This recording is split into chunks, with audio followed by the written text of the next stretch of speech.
हैदराबाद के और नवाबशाह के बीच में एक छोटा सा टाउन है हाला, वहाँ से बिलोंग करता हूँ। अब्बू और अम्मी जो है ना, उनको एक ही क्रेज़ होता था कि बच्चे को सिलेक्ट करवाना। हमारे शहर में सिलेक्शन जो है ना यूनिवर्सिटी की, वो एक वेरी अनहेल्दी ऑब्सेशन है। Very humble beginning from Hala, going to NUST, then joining one of the famous companies in Pakistan. और उसके बाद your journey started in GDE. Startup किए हैं, फ्रीलांसिंग किए हैं, बाहर जाके काम किया है और गेम्स में भी काम किया है, ऐप्स में भी काम किया है, सारा कुछ लिखा। फिर मैंने सोचा कि मुझे कौन सी चीज़ अच्छी लगी, किस चीज़ में मज़ा आया, और वो थी एक चीज़, कोडिंग। उस टाइम पे मुझे रियलाइज़ हुआ कि मैंने पिछले 5 साल ऐसी चीज़ के ऊपर वेस्ट किए हैं जो मुझे ना आती है ना मुझे मज़ा आता है, वो था बिजनेस। फिर मैंने सोचा कि अगर मैं कोडिंग को एज अ करियर पकड़ूं तो how far can I go without leaving country. उस टाइम पे मैंने नाम लिखा था GDE। 1200 जॉब्स में रिजेक्ट हुआ था। उसके बाद मुझे नेबुला 1200? यस 1200? ये मुझे 1.5 साल लगा था नेबुला की जॉब लैंड करने। और ये मैं GDE भी था, मेरी ब्रांडिंग भी थी, मेरे किताबें भी थी, मेरी ओपन सोर्स भी था। सब companies don't care about open source या GDE या इन चीज़ों। कंपनीज केयर कि क्या आप उनकी रिक्वायरमेंट पूरी करते हो या नहीं करते। आपको एक ऑफर आई थी फेसबुक से, आपने डिक्लाइन क्यों की? मेरा कोई इरादा भी नहीं है मुल्क से बाहर जाने का, मेरा कोई इरादा भी नहीं है फेसबुक वगैरह में काम करने का। मैंने कहा कि लेट्स सी कि बगैर तैयारी के आप कितने इंटरव्यूज क्लियर कर सकते हो, ये मोटिवेशन थी। तो उन्होंने मुझे उसमें बोला अब आपका लास्ट इंटरव्यू है, वो होगा UK में, हम आपको 3 दिन का ट्रिप दे रहे हैं, पूरा स्पॉन्सर करेंगे, आप UK आओ और वो सारा क्लियर करो। मैंने कहा लेट मी थिंक। मेरी बेगम जो है वो उन दिनों में हाला में थी, अब्बू भी हाला में थे, तो मैं यहाँ पे अकेला रह रहा था। तो मैंने कहा मैं हाला जाता। सुबह को 9-10 बजे मैं घर पहुँचा था। तो अब्बू गए थे कोई सब्जी वब्जी लेने, ऐसा तरह का कुछ। अब्बू को नहीं पता रहा कि मैं घर पे बैठा हूँ। तो वो आए अंदर, कहते अरे तुम आए हो। तो उन्होंने ना इतना बड़ा, उन्होंने ज़बरदस्ती का बड़ा मज़े वाला हक किया, और हक करने के बाद ना मुझे बोलते हैं कि कितने दिन लगा दिए आने में। और उस टाइम पे ना मुझे रियलाइज़ हुआ it's not worth it.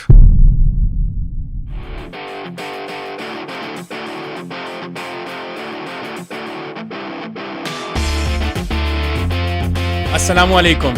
Welcome to another episode of the Kulachi Cast. जब हम बात करते हैं सॉफ्टवेयर इंजीनियर्स की, तो जनरली हमारे पास एक स्ट्रीमलाइन प्रोसेस होता है जिससे वो अपने प्रोफेशनल कैरियर तक पहुंचते हैं, बट हमेशा एक्सेप्शनल केसेस मौजूद होते हैं।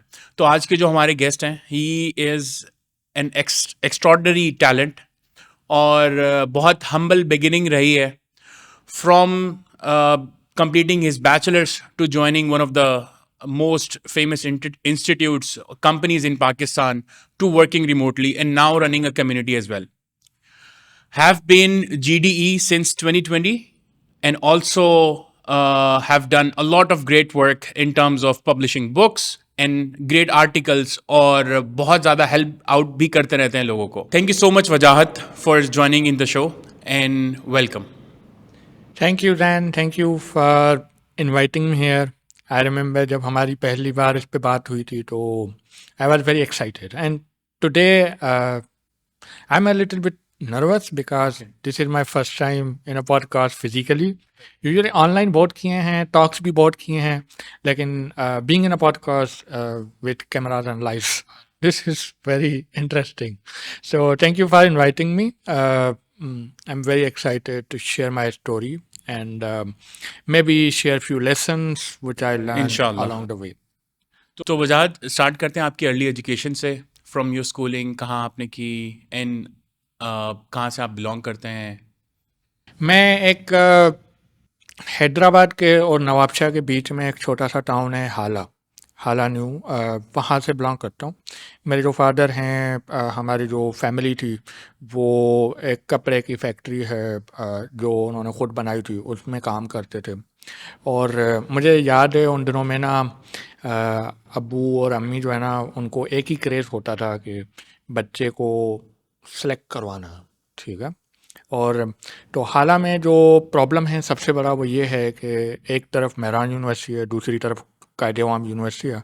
तो लेकिन अर्बन और रूरल के चक्कर में ना हमें हाला को सिर्फ 2 सीटें मिलती हैं मेहरान में और एक सीट मिलती है कायदवा में।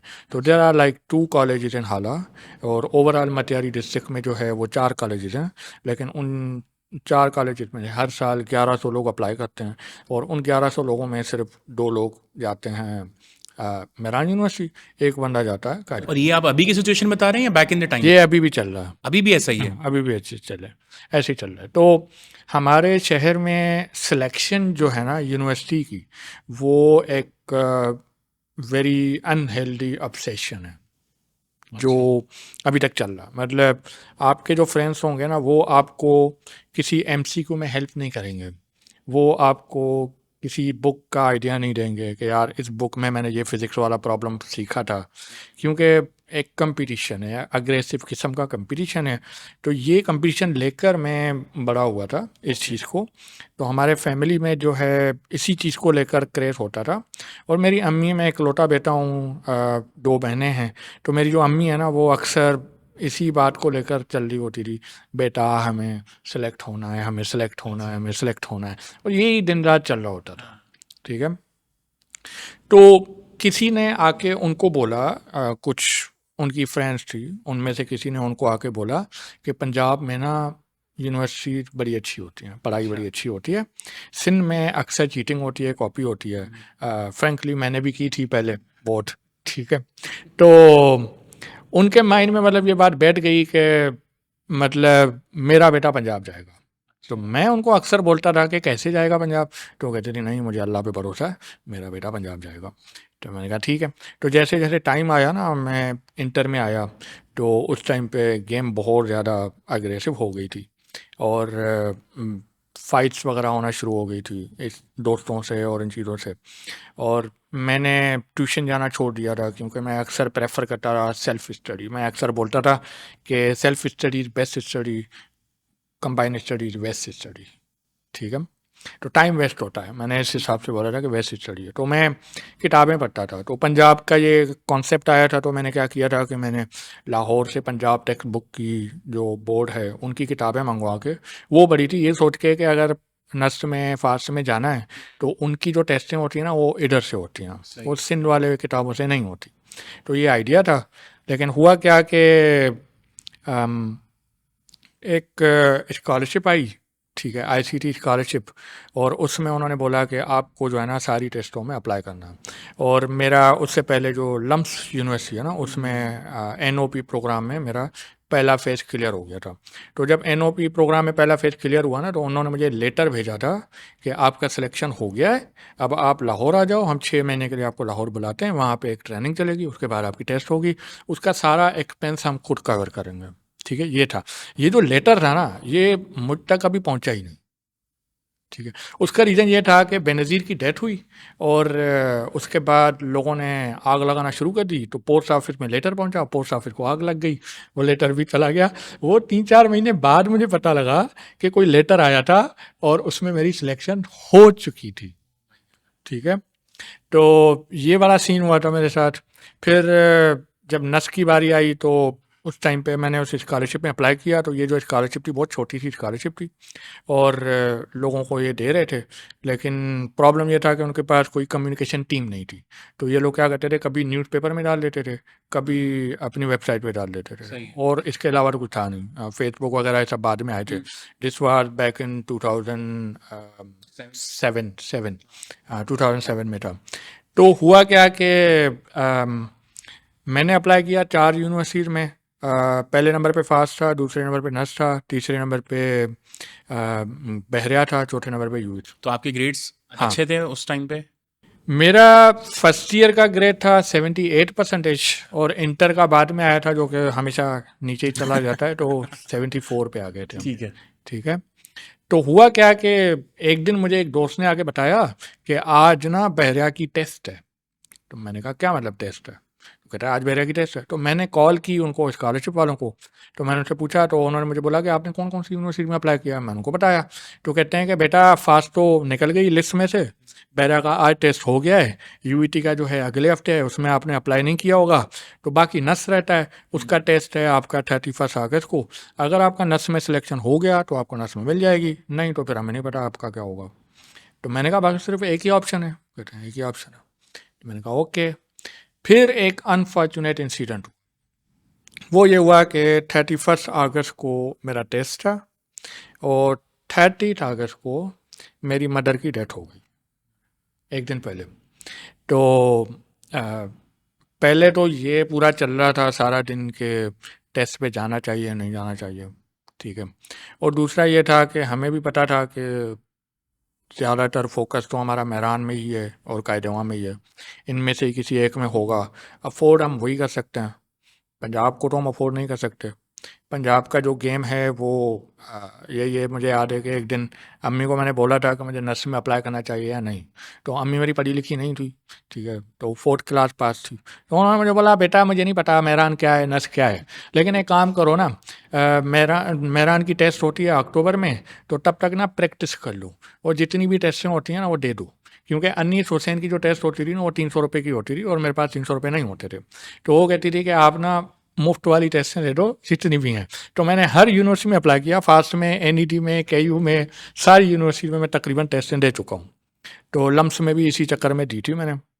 तो फिर दूसरे दिन मैं गया था टेस्ट देने, उसका एक दूसरा रीज़न था टेस्ट देने का। मतलब अगर हम डिटेल्स में जाए ना तो वो दिन था ना, वो मेरी लाइफ का मोस्ट सैडेस्ट डे है। मतलब मैं यंग था, मैंने कभी लाइफ में कोई जनाजा नहीं देखा था, लाइफ में कभी कोई जनाजा नमाज़ अटेंड नहीं की थी, मुझे कोई आइडिया नहीं था कि क्या होता है। तो एकदम से अम्मी की डेथ हो गई, मतलब ऐसे भी नहीं वो बीमार थी क्या, बस अचानक, बस suddenly out of nowhere, ठीक है।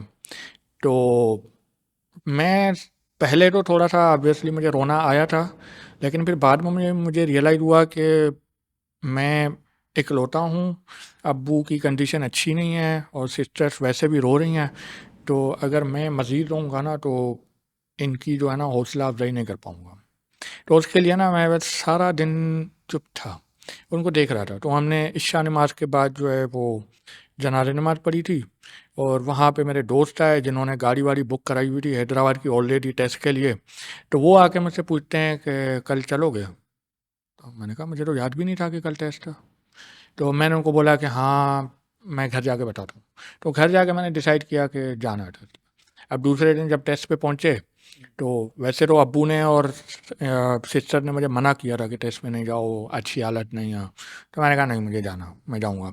तो मैं गया और वहाँ पे 3 घंटे का टेस्ट था। मैंने 1 सवा घंटे में जो है ना टेस्ट को जान छुड़ा के रैप अप किया, क्योंकि मुझे पता था कि पंजाब में नहीं जा सकता, अफोर्ड नहीं कर सकता, पढ़ नहीं सकता। तो this was like mock test for me कि बस ऐसे ही डेमो के लिए दे दो, बाद में मेहरान के लिए अप्लाई करना, मेन फोकस मेहरान का। वहाँ पे मैंने 1 डेढ़ घंटे टेस्ट दिया, उसके बाद मैं हॉल से निकला।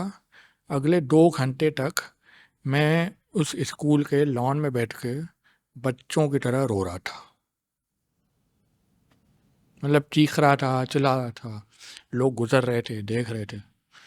यही रीज़न था उस टेस्ट में जाने का कि I needed some me time, I needed to went out, कि मतलब क्या हुआ है, एक्सेप्ट करना चाह रहा था कि एग्जैक्टली हुआ क्या। तो और किस्मत भी देखें ना, सिलेक्शन हो गई मेरी, मुझे स्कॉलरशिप मिल गई और मैं नर्स चला गया। माँ की दुआ पूरी हो गई, मुझे समझ नहीं आई, वो बोलती थी कि पंजाब जाएगा मेरा बेटा, पंजाब जाएगा, पता नहीं कैसे गया, लेकिन हो गई। और वहाँ पे मुझे फुली फंडेड स्कॉलरशिप मिली जिसमें मेरी ट्यूशन फ़ीस, हॉस्टल, रहना, खाना पीना सब कुछ कवर था। तो ये आईसीटी स्कॉलरशिप प्रोग्राम था जो पर स्टूडेंट 2.5 मिलियन लगा रहे थे वो लोग, और 2 साल और चला, उसके बाद बंद हो गया। फिर लास्ट ईयर मैंने और मेरे एक फ्रेंड ने हमने अपना स्टार्ट किया। हमने पिछले साल 3 बच्चे भेजे, जिनमें से एक बच्चा जो है वो शेपर्ड का बेटा है, वो फास्ट में सीएस कर रहा है। और इस साल हमने 3 बच्चे और सेलेक्ट किए हैं। आज इस पॉडकास्ट के बाद एक बच्चे का एग्रीमेंट साइनिंग है। माशाल्लाह, ज़बरदस्त। तो ये पर्सनल लेवल पे आपकी एफर्ट्स हैं। ये हमने पर्सनल लेवल पे किया, मतलब मुझे रियलाइज़ होता है हमने कोई एनजीओ वगैरह नहीं रजिस्टर कराई, कुछ भी नहीं, जैसे टोटली सेल्फ ऑपरेशन। हम किसी से कंट्रीब्यूशन एक्सेप्ट नहीं करते, किसी से डोनेशन नहीं लेते, ये सारा कुछ हम अपने पैसों से लेते। So coming from a very humble beginning, तो जब आपका नस में एडमिशन होता है, एक तो ये है कि चले फ़ीस कवर हो गई आपकी, और जो आपका बैकग्राउंड होगा वहाँ पे, जो मेरा एक्सपीरियंस रहा है, मेरे जो दोस्त इंटीरियर से कराची में हमारे मतलब पड़ोसी थे, मेरे साथ स्कूल में थे, मदरसा में पढ़ते थे, सिपारा वगैरह, तो उर्दू का उनको मतलब काफ़ी मसला होता था। तो आपको वो 4 साल में वो ट्रांसफॉर्मेशन भी हुई, हाउ वाज दैट टाइम? मुझे याद है नॉर्मली जो नस का सेमेस्टर शुरू होता है ना वो सितंबर में शुरू होता है। तो अगस्त में हमारी टेस्ट थी और सितंबर तक इन्होंने मेरिट लिस्ट वगैरह लगा दी थी। प्रॉब्लम ये हुआ कि उनका जो नया कैंपस था ना, सीक्स जिसको हम बोलते हैं H12 कैंपस, वो उन दिनों में कंस्ट्रक्ट हो रहा था। तो जो बाकी जो कैंपसेस थे ना, EME, MCS, रिसालपुर वाले, वो सब सितंबर में शुरू हो गए। सीक्स वालों की उन्होंने एडमिशन जो है ना वो नवंबर से स्टार्ट की। तो हमें ना 2 महीने एक्स्ट्रा मिल गए ऐसे ही घर पे बैठ के। मैं और मेरा एक दोस्त सेलेक्ट हुए थे नस में हाला से। तो हुआ क्या कि मेरे जो अब्बू हैं और मेरे जो फैमिली वाले हैं ना, वो मेरा मजाक उड़ाते थे कि ये मतलब ये क्या करेगा, इंग्लिश तो दूर, इसको तो उर्दू भी नहीं आती। ठीक है। तो तो तो वहाँ पे ना उन दिनों में एक टीचर था जो नया नया उसने अपना सेंटर खोला था इंग्लिश के नाम से। तो मेरा एक टीचर था सर मनोज, जो बहुत अच्छा टीचर है इंग्लिश में, वो अखबारों में भी लिखता है और हाल में ना बड़ी रिनाउंड पर्सनालिटी है लिटरेचर में। तो मैं उनके घर पे गया और मैं उनको बोला सर मुझे ना आप इंग्लिश सिखाओ लेकिन मेरे पास टाइम कम है। तो उन्होंने बोला कि कितना टाइम है आपके पास? मैंने कहा सर यही 2 महीना। तो कहता है बेटा 20 साल से मैं इंग्लिश सीख रहा हूँ, मुझे पूरी नहीं आई, 2 महीने में नहीं सिखा सकता मैं आपको। मैंने कहा ओके। तो उन्होंने कहा कि language is continuous process, you have to keep learning keep learning keep learning, और एक दिन में ऐसे ही नहीं आ जाती। मैंने कहा ठीक है। तो वो जो नया टीचर था ना, उन्होंने एक सेंटर खोला, मैं उनके पास चला गया, 2 महीने वहाँ पे इंग्लिश सीखी, थोड़ी बहुत समझ आ गई। यूनिवर्सिटी गया, तो यूनिवर्सिटी गया तो वहाँ पे तो भाई दुनिया ही अलग थी। पहले तो मैं हालात से कभी बाहर नहीं निकला था, तो मुझे पता ही नहीं था कि क्या है। ठीक है। को एजुकेशन कभी लाइफ में देखी नहीं थी, तो वो भी आउट ऑफ एंगल था। फिर वहाँ पे जो बच्चे थे वो लैंड क्रूजर्स में आ रहे हैं। ठीक है। और तो पहले जो 2 सेमेस्टर्स थे ना बहुत रफ थे मेरे लिए, इस पॉइंट तक रफ हो गए थे। दूसरा कि ये हमें लगता था कि जो बच्चे स्कॉलरशिप पे पढ़ते हैं ना, तो बहुत बड़ी बात है। वहाँ पे जाके पता लगा कि जो बच्चे स्कॉलरशिप पे पढ़ते हैं ना उनको गालियाँ मिलती हैं, क्योंकि there was a very bad discrimination at that point. It was like एक जेलसी का एंगल था, एक प्रिविलेज काइंड ऑफ, कि हम लोग अपने पैसों से पढ़ रहे हैं एंड आप लोग जो है वो गाय भैंसें चार के आए हो, you don't deserve to be in this campus. ठीक है। और ये बात हमारे क्लास में एक टीचर ने ही स्टार्ट की थी, जो हमें कम्युनिकेशन स्किल्स की प्रोग्राम पढ़ा रही थी। पहले दिन आके इंट्रोडक्शन करती हैं और इंट्रोडक्शन कर करके बीच में रुक जाती है और कहती है sorry sorry sorry sorry sorry, मुझे तो इंग्लिश में बात ही नहीं करनी चाहिए, आज तो हमारे पास कुछ ऐसे लोग हैं जो गांव से आए हैं, उनको तो आती नहीं होगी। तो जो हमारे जो क्लास फेलोज थे ना, उनको भी ये वहाँ से इम्प्रेशन पता पड़ लग गया। गया कि this is how you should treat them. और फिर 4 साल तक हम 3 बच्चे थे उस क्लास में जो स्कॉलरशिप पे पढ़ रहे थे, और उनको OSP बोला जाता था, आउटरीच स्कॉलरशिप प्रोग्राम। तो हम मैं मतलब 4 साल तक ये बोलता रहा कि हमारे क्लास में 2 जेंडर नहीं है, 3 जेंडर हैं, लड़के लड़कियां, OSP को अलग तरीके से ट्रीट किया जाता था and this was very bad. मतलब पहले 2 सेमेस्टर बहुत फील हुआ, बहुत डिस्क्रिमिनेशन चली, आपके साथ कोई प्रोजेक्ट में ग्रुप मेंबर बनने के लिए तैयार नहीं है, कोई आपकी हेल्प करने के लिए तैयार नहीं है, and there was a constant kind of तंज ताने, ये सब कुछ मिलता रहता था। तो फिर क्या हुआ कि और उर्दू भी थी और प्लस में याद पेपर देना सारा कुछ, तो मेरे लिए बहुत ओवरवेलमिंग था। ऊपर अम्मी की सिचुएशन थी, तो अम्मी अचानक से चली गई, मैं फ़ौरन यूनिवर्सिटी आ गया, तो घर पे बहुत सारे फैमिली प्रॉब्लम्स होना शुरू हो गए, अब्बू का प्रॉब्लम होना शुरू हो गया। तो इट वाज वेरी टफ। फिर क्या हुआ कि फिर तीसरे सेमेस्टर में ना मैंने अपने एक दोस्त को बोला कि यार मैं यूनिवर्सिटी छोड़ रहा हूँ, मैं घर जा रहा हूँ, नहीं हो सकता मुझसे। तो उसने ना ऐसे ही मुझे एक आइडिया दिया कि आप ना एक बार हमारे जो काउंसलर है ना, करियर काउंसलर, उनसे एक बार बात कर लो बस, एक बार ही बात करनी है ना, तो कर लो। तो मैं यूनिवर्सिटी का काउंसलर के पास चला गया।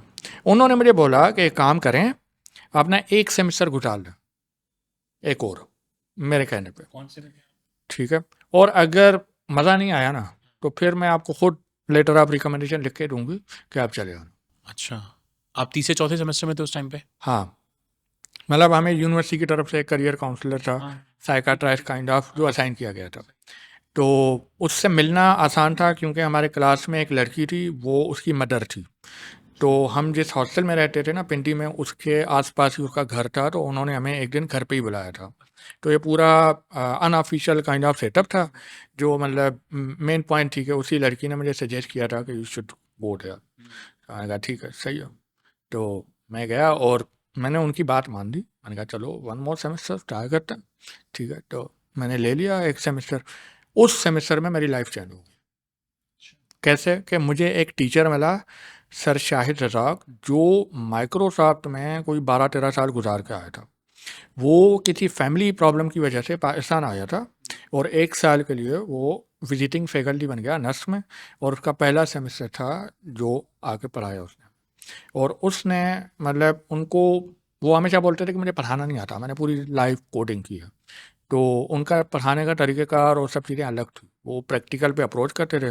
फिर मेरी उनके साथ बड़ी अच्छी बॉन्डिंग बन गई, और मैंने उनको as a personal mentor consider किया, और मैंने उनके साथ अपने लाइफ के सारे प्रॉब्लम शेयर करना शुरू कर दिया, और उन्होंने मुझे एज अ फ्रेंड पूरे सेमेस्टर में ग्रूम कर दिया। एंड ही टॉट मी कि how to fight, he taught me कि how to learn how to thinks. और उनके बाद ही मैंने ओपन जी एल सीखी, C++ सीखी, गेम डेवलपमेंट में आया, और फिर आगे जाकर मैं एंड्रॉयड में आया। तो वो अभी तक मेरे लिए कॉन्स्टेंट सोर्स ऑफ मोटिवेशन है। He is in Facebook right now, और मैं उनके साथ अभी भी बातचीत करता रहता हूँ टाइम टू टाइम।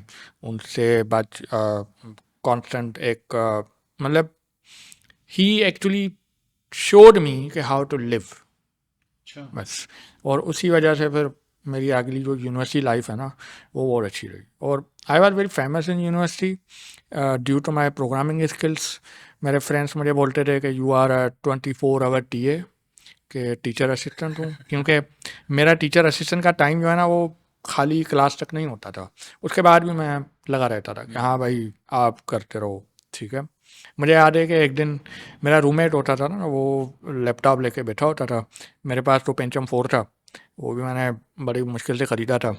तो लैपटॉप लेके बैठा होता था, और वो क्या करता था कि हैंड फ्री लगा के मूवी देख रहा है, और मैं सारा दिन हॉस्टल में नहीं होता था। मैं सारा दिन कैफेटेरियाज में इधर उधर बच्चों के साथ, बच्चों को पढ़ा रहा हूँ, इसको जावा पढ़ा रहा हूँ, उसको C++ पढ़ा रहा हूँ, आउट ऑफ नथिंग, मतलब ऐसे ही।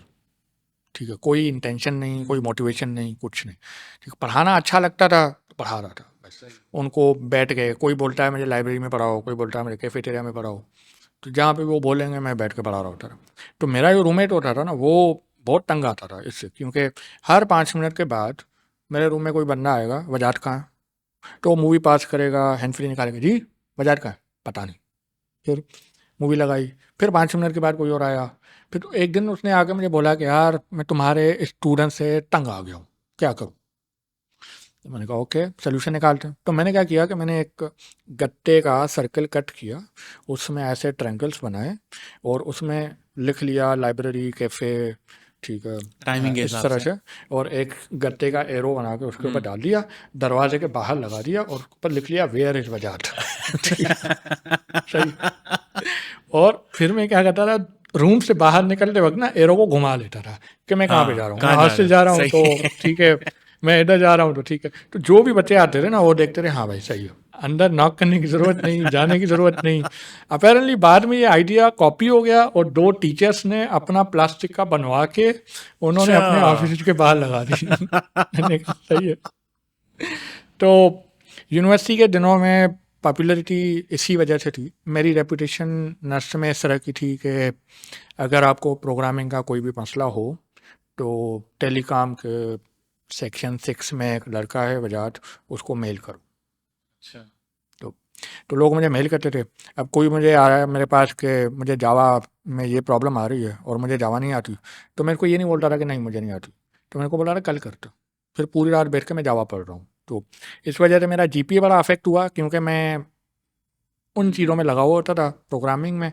बाकी मैं कहता रहा कि खैर है, फ़र्क नहीं पड़ता। तो यहीं से ही मैंने सीखी पूरी प्रोग्रामिंग, यहीं से ही मैंने पूरा कुछ किया, पूरी लाइफ मेरी ऐसे ही चली। तो जो लोग मुझे अभी देखते हैं ना कि यार वजाद भाई 2019 से स्पीकिंग कर रहे हैं या 2018 से, उनको ये नहीं पता कि ये मैं 2008 से कर रहा हूँ। ठीक है, ये शुरू से ही ऐसे चल रहा है और चलता जा रहा है। मुझे याद है कि नमिल में ना मुझे इनविटेशन आई थी कि आप आओ और नमिल इस्लाम में टॉक दो, रिमोट वर्क है, और यूट्यूब पे भी अवेलेबल है। मैं वहाँ पे गया, तो वहाँ पे ना टॉक ख़त्म होने के बाद ना एक नमिल की प्रोफेसर थी या लेक्चरर थी, वो मेरे पास आती हैं और वो कहती हैं कि आप मुझे नहीं जानते लेकिन मैं आपको जानती हूँ। तो मैंने कहा ओके। तो कहती हैं मैं ना रोज़ 5 बजे घर चली जाती हूँ क्योंकि मेरी वैन होती है, लेकिन आज फर्स्ट टाइम ना मैं रुकी हूँ क्योंकि मुझे आपसे मिलना था। तो मैंने कहा ओके। तो कहती हैं कि आपने जो 2009 में एंड्रॉयड का पहला वर्कशॉप करवाया था ना, मैं यूटी टेक्सला से आई थी आपके वो वर्कशॉप को अटेंड करना। और जब मैंने आपका पोस्टर देखा ना कुछ दिन पहले हमारी मेलिंग लिस्ट में नमिल की कि आप आ रहे हैं, तो मुझे याद आया कि आपने बहुत अच्छा पढ़ाया था, तो आज मैं अगेन देखने आई थी कि हाउ यू टीच। और कहती हैं कि आज बिल्कुल वही सेम एनर्जी है, वही सेम स्टाइल है, और वही आपका वो जो है ना जुनून है कि जो सिखा सकता हूँ सिखाऊं। तो कहती है मैं आपसे बस मिलने आई हूँ। मैंने कहा मैं एक्सपेक्ट नहीं किया था इस तरह से कोई लोग मिलेंगे पुराने टाइम के, लेकिन अभी आजकल मैं देखता हूँ कि बहुत सारे लोग उभर के आते हैं, शायद इस वजह से कि मैं थोड़ा लाइमलाइट में आ गया हूँ या इस तरह से। सही है। तो नमिल में सॉरी नस में आपकी ग्रेजुएशन हुई, उसके बाद फिर वापस आ गए कराची, आ गए डायरेक्ट, या वहीं पर कहीं जॉब वगैरह? मैं उन दिनों में गेम्स में था बहुत ज़्यादा, और मैं गेम डेवलपमेंट को लेकर बड़ा सीरियस था। मैंने इनफैक्ट मुझे मास्टर्स करना था फुल सेल यूनिवर्सिटी यूएस से, मास्टर्स इन गेम डिज़ाइन। मेरा काफ़ी हद तक सिलेक्शन हो गई थी, स्कॉलरशिप भी मिलने वाली थी, लेकिन फिर एचईसी वालों के साथ मेरा एक इंटरव्यू हुआ जिसमें उन्होंने मुझे उड़ा दिया। अपेरेंटली बात इस पे आ गई कि हम अगर आपको यूएस भेजें तो पाकिस्तान को क्या फ़ायदा होगा। They were like game development is zero, game development is non existent. अभी तक भी इतनी गेम डेवलपमेंट पाकिस्तान में बूस्ट नहीं हो पाई। लाहौर में एक कम्युनिटी है, वहाँ हाँ, पे कंपनीज हैं लाहौर और ज़्यादा। सिलान में 2-4 कंपनीज हैं, वो कर रही हैं, लेकिन उस तरह का मेन स्ट्रीम नहीं मिल पाया है अभी तक।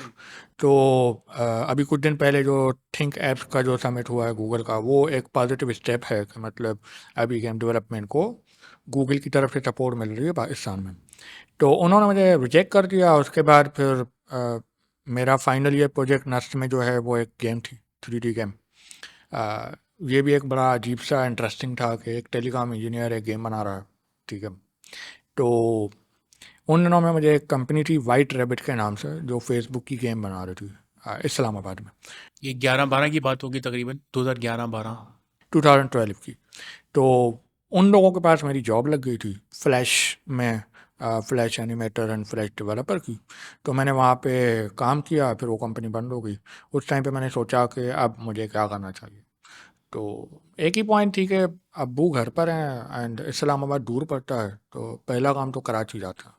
कराची जाना बहुत मुश्किल था क्योंकि आपके सारे फ्रेंड्स, सारा सर्कल, सारी कम्युनिटी, हर चीज़ आपने इस्लाम में बनाई है। Karachi is a very big city as compare to Islamabad and Karachi is very aggressive, Karachi is very rough. तो कराची में आना बड़ा मुश्किल था मेरे लिए। लेकिन फिर अम्मार था और मेरा एक कज़िन था, वो अम्मार का फ्रेंड था। तो ये लोग फोलियो में काम कर रहे थे, तो फोलियो में एक वैकेंसी आई और उन्होंने मुझे रेफ़र किया। फिर थोड़ा टाइम लगा, 2-2.5 महीने लगे और मैं फोलियो में आ गया गेम डेवलपमेंट में। फिर मैंने 1 साल फोलियो के साथ काम किया। फिर मैं दूसरी कंपनी में गया जो कि सोटा ब्लैक लिस्टेड या इस तरह का कुछ है। तो बाद में बड़े स्कैंडल्स खुले थे उस कंपनी के, तो मैं नाम नहीं लेना चाहता अभी। ठीक है, सब समझ जाएंगे। तो वहाँ पे भी मैंने काम किया। और तो फोलियो एक बहुत अच्छी कंपनी थी और it was like pure corporate culture, सुकून वाला माहौल, बराबर वाले से बात करनी है तो पूरी हायरार्की फॉलो होगी कि अपने मैनेजर को, फिर अपने मैनेजर को, फिर अपने मैनेजर को। ठीक है, तो it was kind of boring as compare to White Rabbit के। वाइट रैबिट एक स्टार्टअप था और वहाँ पे हम लोग 4-5 लोग मिलके गेम बना रहे थे। तो जब हमने गेम बनाई थी तो वो फेसबुक पे हम 8 मिलियन मंथली एक्टिव यूज़र्स पे लेके आए थे, ज़ीरो से लेकर वहाँ तक। तो इवन हम लोग जिंगा के साथ और माइक्रोसॉफ्ट के साथ compete कर रहे थे ट्रेंडिंग गेम्स में। तो इट वाज वेरी गुड। हमारे पास जो डिज़ाइनर था वो डिज़नी छोड़ के आया था, ठीक है, तो फिलिपाइन से रिमोटली काम करता था। तो वेरी इंटरेस्टिंग टीम। तो वो वाला एनवायरनमेंट और फोलो वाला एनवायरनमेंट मतलब बहुत अजीब सा था। Follow was very slow environment, very casual, professional, corporate. बहुत मज़ा आया लेकिन वो वाली एनर्जी मुझे नहीं मिल पा रही थी। तो उस टाइम में मैंने सोचा कि लेट्स डू समथिंग एल्स। तो फिर मैं तो आपने वर्ल्ड्स लार्जेस्ट या लीडिंग आईटी कंपनी ज्वाइन कर ली। नहीं, ये वो वाली कंपनी नहीं है, लेकिन आप समझ सकते हैं कि उसी से ही रिलेटेड है, ठीक है। तो मैंने वो ज्वाइन की। वहाँ पे एनवायरनमेंट टोटली अलग था। वहाँ पे रेसिज्म, गालियाँ देना, चिल्लाना, चीखना, वेरी कैजुअल। अच्छा, अब मैं फोलियो से आ रहा था तो मुझे नहीं पता था कि इस तरह की कंपनीज भी हो होती भी हैं। सकता है ये। हाँ, मतलब मुझे याद है पहले दिन पे ही मुझे एक sexist kind of comment pass किया गया था चीफ ऑपरेशन ऑफिसर की तरफ से।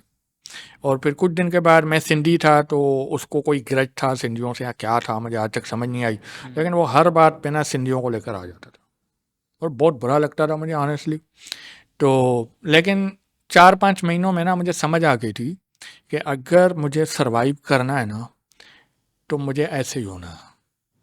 तो उस कंपनी ने और कुछ सिखाया हो ना सिखाया हो, उस कंपनी ने मुझे ये सिखाया कि पॉलिटिक्स को कैसे डील करता, टॉक्सिक कल्चर को कैसे डील करते हैं। हमारे पास पता है क्या होता है, हमारे पास आप एक बंदे से मिलो चाय पे, वो बंदा डिप्रेस होकर बैठा हुआ होगा, वो बोलेगा वजाद भाई मैंने फैसला कर लिया है, मैं ना जॉब छोड़ के जा रहा हूँ, आज ही जाके रिज़ाइन करूँगा, इतना तंग आ गया हूँ, मेरा मैनेजर ऐसे, मेरा मैनेजर वैसे, ये ऐसे वैसे।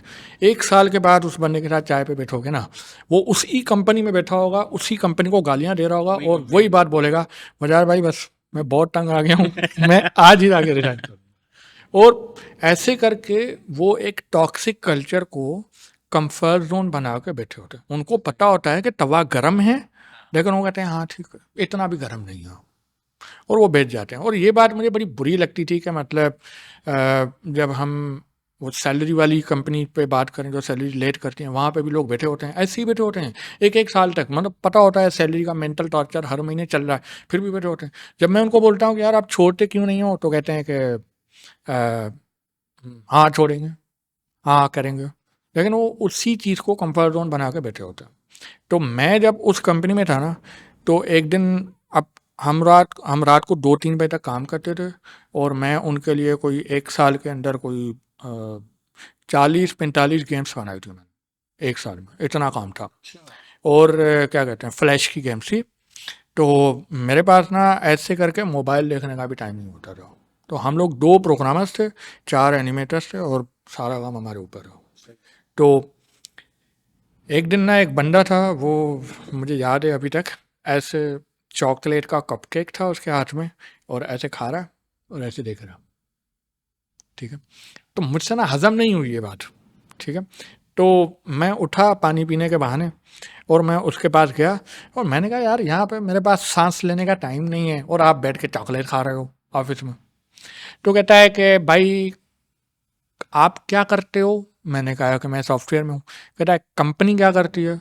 अब कंपनी के नाम के एंड में ना सॉफ्ट लगा हुआ था। तो कहता है, मैंने कहा कि कंपनी सॉफ्टवेयर बनाती है।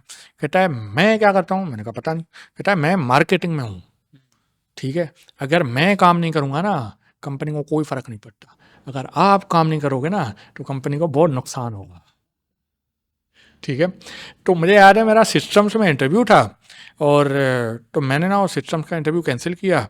मैंने कहा कि मुझे अब सिस्टम्स में नहीं आना, मुझे ना अब ऐसी कंपनी में जाना है जो मार्केटिंग एजेंसी हो। तो मार्केटिंग एजेंसी में सॉफ्टवेयर वाला बंदा सुकून में बैठेगा, ठीक है। फिर मैंने ज्वाइन की सिमेट्री ग्रुप, क्योंकि वो एक डिजिटल मीडिया एजेंसी थी जो जैज़ और इनके लिए वो एड्स बनाती थी, पोस्टर्स बनाती थी, उनके फेसबुक पेजेस मेंटेन करती थी। मैं वहाँ पे फ्लैश एनिमेटर के तौर पे गया था कि फ्लैश एनिमेशन बनाऊंगा तो अब एडवर्टाइजमेंट आप की। वो चॉकलेट हाँ। कपकेक बैठ के देंगे। मतलब वहाँ पे आप देखो ना, मार्केटिंग एजेंसी में क्या होता है, जो छुट्टी वाला दिन होता है ना, हाँ। वो उनके लिए ज़्यादा काम वाला दिन होता है। ईद में कैंपेन चल रही है, कैंपेन रमज़ान चल में कैंपेन चल रही है, हॉलीडेज हों कैंपेन चल रही है, आज़ादी कुछ भी होना, हमारे लिए छुट्टी थी, उनके लिए कैंपेन है। वो रात को 2 बजे तक बैठे हुए हैं, रात को 3 बजे तक बैठे हुए हैं, भाई कैंपेन है, देना है, पब्लिश करना है, पोस्ट करना है, ऐसे। तो वहाँ पे मुझे वो वाली चीज़ मिली थी सॉफ्टवेयर में, जो मैं ढूंढ रहा था। मतलब सिस्टम का इंटरव्यू छोड़ के मैं सिमेट्री में जा रहा हूँ ये सोच के कि एक सॉफ्टवेयर इंजीनियर मार्केटिंग कंपनी में सुकून से बैठेगा। फिर वहाँ पे मुझे स्टार्टअप का आइडिया मिला था कि वो लोग नेटिव एड्स करते थे, और मुझे रियलाइज़ हुआ कि जो गूगल प्ले पे गेम्स होती हैं, ऐप्स होती हैं, उनको शुरू में बूस्ट बड़ा मुश्किल से मिलता है। तो मार्केटिंग का पर्सपेक्टिव उन्होंने सिखाया। मैं खुद से एक एंड्रॉयड डेवलपर था, काम तो मैं फ्लैश में कर रहा था ड्यू टू गेम्स, लेकिन एंड्रॉयड साथ साथ चलती रहती थी। तो फिर मैंने क्या किया कि मार्केटिंग और एंड्रॉयड को मिक्स कर दिया, और एक हमने ऐप बनाई थी ऐप प्रोकस के नाम से। हम फिर बाद में फाउंडर इंस्टीट्यूट भी गए, तो फाउंडर इंस्टीट्यूट में 4 स्टार्टअप ग्रेजुएट हुए थे, उनमें से एक ये था। वहीं पे ही मेरी मुलाकात आसिफ जाफरी के साथ हुई थी, क्योंकि उसका भी अपना स्टार्टअप वेरीफाई ऐप वहाँ पे था। तो ये सारा कुछ ऐसे हुआ था, और फिर स्टार्टअप बाद में 1 साल के बाद बंद हो गया था, क्योंकि गूगल प्ले वालों ने हमारी एप्लीकेशन डिलीट कर दी वो पॉलिसी वायलेशन के चक्कर में। तो हमारे 5 लाख डाउनलोड थे और कोई 80,000 85,000 का रेवेन्यू बन रहा था मंथली, और हम लोग टेलकोस के साथ पार्टनरशिप कर रहे थे, इजी पैसा और जैस कैश और इनके साथ। तो बहुत अच्छा था, लेकिन फिर एट द एंड डॉम हो गया। तो उन दिनों में मैं फ्रीलांसिंग कर रहा था freelancer.com पे, अपवर्क बाद में आया था, और रिमोटली काम कर रहा था। फिर वहीं से ही मुझे कुछ बाहर के क्लाइंट्स मिले, एक ओमान का क्लाइंट मिला, फिर उनके साथ भी काम किया। तो ये सारा कुछ रिमोटली, जो रिमोट का जो चस्का था ना, वो मुझे उस टाइम पे लगा था कि this is how you work remotely, अपने स्टाइल से, अपने फ्रीडम से। सही है, माशाल्लाह। So starting off with a very humble beginning from Hala, going to Nust, then joining one of the famous companies in Pakistan, और उसके बाद फिर your journey started in GDE. तो वो कैसे हुआ, कैसे पता चला आपको, who helped you out, और उसकी जर्नी कैसी रही? ये अच्छा था। मतलब ऑनेस्टली मुझे जीडी का पता भी नहीं था कि जीडी क्या होता है। सही है। तो इंटरेस्टिंग चीज़ ये हुई कि मैंने 3 साल स्टार्टअप के ऊपर लगाए। उसमें मैंने नेस्ट आईओ भी देखा, एप्रोकस भी देखा, फाउंडर इंस्टीट्यूट भी देखा, और मैं फुल टाइम करता रहा, साथ साथ फ्रीलांसिंग और इन चीज़ों को घर को चलाने के लिए। तो मुझे मतलब फिर उन दिनों में मेरी शादी हुई थी। तो और मुझे याद है हम एक वर्चुअल रियलिटी की कंपनी थी हमारी, जो नेस्ट आईओ में इंक्यूबेटेड थी। उसको ना हम सेल करना चाह रहे थे। तो वो टीपीएल मैप्स जो है ना, वो लोग हमें बाय कर रहे थे, लेकिन वो आखिर में ना वो डील कोलैप्स हो गई, वो क्लोज नहीं हुई कभी डील। ठीक है। और उन दिनों में ना मेरे साथ फिर एक फ्रॉड हुआ था घर का, जिस चक्कर में मेरे जो थोड़े बहुत एक्सपेंसेस हैं ना, जो मैंने रनवे के लिए रखे थे 6-7 महीने के लिए, तो वो सारे ख़त्म हो गए। तो नई नई शादी हुई है, अभी 15-20 दिन हुए हैं, और मेरे पास ना मतलब रहने की जगह नहीं है, घर नहीं है, और पैसे भी नहीं हैं। ठीक है। तो मैं अपने फादर इन लॉ के पास गया था, उनसे 1 लाख रुपए उधार लेने कि आप मुझे पैसे दे दो, मैं कोई हल्का फुल्का फ्लैट ढूंढ के रेंट पे रहता हूँ। और मेरे लिए मतलब आज तक ना, उन्होंने मुझे कभी जज नहीं किया, उन्होंने बहुत सपोर्ट किया, उन्होंने उसी टाइम मुझे पैसे निकाल के दे दिए। लेकिन मेरे माइंड में ना एक बात बैठ गई कि किस तरह का बेटा हूँ मैं कि 15 दिन भी उसकी बेटी को संभाल नहीं पाया। ठीक है। तो मेरे ईगो को बहुत हर्ट हुआ था ये बात। मतलब उस दिन ना मैंने सोचा कि अगर कराची में सरवाइव करना है ना, तो पहले पहले घर को देखना, घर को फिगर आउट करना। ठीक है। तो फिर मैंने दूसरे दिन अगेन सिमेट्री के सीटीओ को कॉल की, मैंने कहा कि आपके पास जॉब वैकेंसी है बेटा, है आपके लिए हमेशा। मैंने कहा चलो। तो उस टाइम में मुझे जॉब की ज़रूरत थी, मैंने जॉब ज्वाइन कर ली। ये जो दूसरा बुक था ना, ये उन दिनों में फिनिशिंग स्टेज पे था, तो मैंने वो फिनिश किया।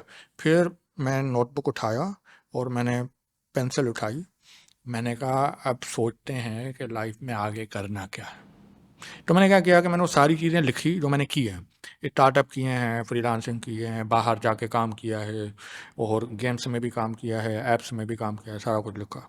फिर मैंने सोचा कि मुझे कौन सी चीज़ अच्छी लगी, किस चीज़ में मज़ा आया, और वो थी एक चीज़, कोडिंग। उस टाइम पे मुझे रियलाइज़ हुआ कि मैंने पिछले 5 साल ऐसी चीज़ के ऊपर वेस्ट किए हैं जो मुझे ना आती है, ना मुझे मज़ा आता है। वो था बिज़नेस। अच्छा। ठीक है। फिर मैंने सोचा कि अगर मैं कोडिंग को एज अ करियर पकड़ूं तो how far can I go without leaving country. तो मैंने उस टाइम पे, मुझे इंस्पिरेशन चाहिए थी, रोल मॉडल चाहिए थे। तो मैंने नाम लिखा जैक वार्टन, जो कि एंड्रॉयड का लॉर्ड माना जाता है, इस तरह से कुछ। तो मैंने कहा अगर ये 55 साल का हो गया है, अभी तक ये कोडिंग कर रहा है, तो मैं भी कर सकता हूँ। तो हमारे पाकिस्तान में ना परसेप्शन है कि आप 5-6 साल कोडिंग करोगे, उसके बाद फिर टीम लीड और आर्किटेक्ट साइड मैनेजमेंट पे, और इस हाँ तरह की बिल्कुल। जगह पे चले जाओगे। हमारे पास लंबे टाइम तक कोडिंग करने का कॉन्सेप्ट नहीं है। तो मैंने उस टाइम पे सोचा कि नहीं, वी कैन डू इट, ये लोग कर रहे हैं तो हम भी कर सकते हैं। तो कैसे करना है? तो उस टाइम में मैंने सोचा कि मुझे ना कोडिंग को अपना वो बनाना है, स्पेशलाइजेशन, और कोडिंग को ही लेके जाना, एंड्रॉयड को ही अपना वो बनाना पूरा। लेकिन कैसे करना है, और उसके लिए मुझे कोई टाइटल चाहिए, कोई इंस्पिरेशन चाहिए। उस टाइम पे मैंने नाम लिखा था GDE। मैंने कहा मुझे गूगल डेवलपर एक्सपर्ट बनना है एंड्रॉयड में। यू नेवर नो, आपको गूगल की कम्युनिटी के जो जितने लोग अभी हैं उनका किसी कुछ को नहीं भी नहीं पता। पता था कि मैं कौन अच्छा। हूँ, क्या हूँ। सिर्फ 2 चीज़ें पता थी बस। ठीक। वो ये थी कि मैं ओपन सोर्स बहुत ज़्यादा करता था। मैं गिटअप ट्रेंडिंग में 3 बार आ चुका हूँ। ठीक है। मेरी लाइब्रेरी मैंने जो एंड्रॉयड के लिए बनाई थी वो बहुत ज़्यादा यूज़ हो रही है। मतलब आप देख लो, एक लाइब्रेरी रशिया के ऑफिशियल टेलीकॉम नेटवर्क में यूज़ हो रही है, जिनके पास कोई 500 मिलियन डाउनलोड्स था। ठीक है। तो ओपन सोर्स का काम बहुत ज़्यादा था, और जिन लोगों को पता था ना कि मैं कौन हूँ, वो मुझे ओपन सोर्स से और मेरे आर्टिकल से ही जानते थे कि मीडियम के ऊपर मैं अर्ली अडाप्टर था मीडियम का। और मीडियम के ऊपर हमने एक पब्लिकेशन बनाई थी एंड्रॉयड पब के नाम से, जो बाद में जाके हमें कोई 1.5 लाख फॉलोअर्स मिले थे। और हम लोग जो है ना मीडियम पे टॉप 10 में आ गए थे, टॉप 10 पब्लिकेशंस में। और वो एंड्रॉयड का कोई भी आर्टिकल होता था ना, उन दिनों में जो भी एंड्रॉयड के बारे में कुछ भी सर्च करता था ना, उसको एंड्रॉयड पब का ही कोई आर्टिकल मिलता था। और मेरी जो पहचान थी ना, वो इस तरह से बन गई थी कि this is the guy who runs Android pub. ठीक है।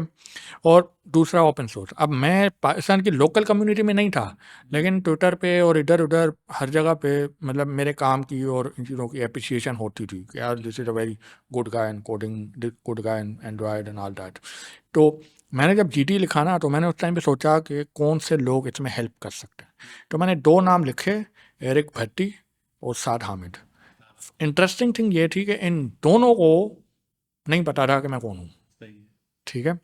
तो मैंने क्या किया कि मैंने कहा कि पहले रीच आउट करने की कोशिश करते हैं। तो पहला जो बंदा मुझे मिला ना हेल्प आउट करने में, वो था कामरान कादरी। अच्छा। कामरान कादरी ने मेरी एक टॉक अरेंज की सैलानी में। फिर सैलानी से मुझे एरिक भट्टी ने अप्रोच किया कि उन दिनों में IO हो रहा था, तो NIC में। तो उसने कहा कि आ जाओ तुम IO एक्सटेंडेड में टॉक दे दो। तो मैं फिर गया IO एक्सटेंडेड। वो पहली जो टॉक थी ना, वो भी इतनी इंटरेस्टिंग थी कि इतना अजीब किस्म का एक्सपीरियंस था मेरा कि अगर आप बोलेंगे तो मैं बता भी दूंगा। तो मतलब हुआ ये था कि घर पे कुछ फैमिली प्रॉब्लम चल रहे थे। ठीक है। तो मेरी ना हाल में इनकमिंग ऑनगोइंग बहुत ज़्यादा थी। अब मैंने सैलानी में तो टॉक दी थी, लेकिन सैलानी की टॉक रिकॉर्ड नहीं हुई थी। तो हुआ क्या कि जब एरिक भट्टी ने मुझे अप्रोच किया ना, तो उसने मुझे बोला, उस वो भी सेटिंग कामरान कादरी ने ही अरेंज की थी। तो एरिक भट्टी ने मुझे बोला कि आपने पहले कभी टॉक दी है? मैंने कहा यही, कहता रिकॉर्डिंग है। मैंने कहा नहीं। कहता यार IO इज़ बिग इवेंट, हम थोड़ा सोचना पड़ेगा इस पर। मैंने कहा ठीक है। वो उन दिनों में वेंचर टाइप में था। तो फिर NIC में एक और बंदा था जो NIC में एक अलग से इवेंट करने की कोशिश कर रहा था। तो उसने मुझे बुलाया। तो NIC वालों ने बोला आपने पहले कभी टॉक की है? मैंने कहा नहीं।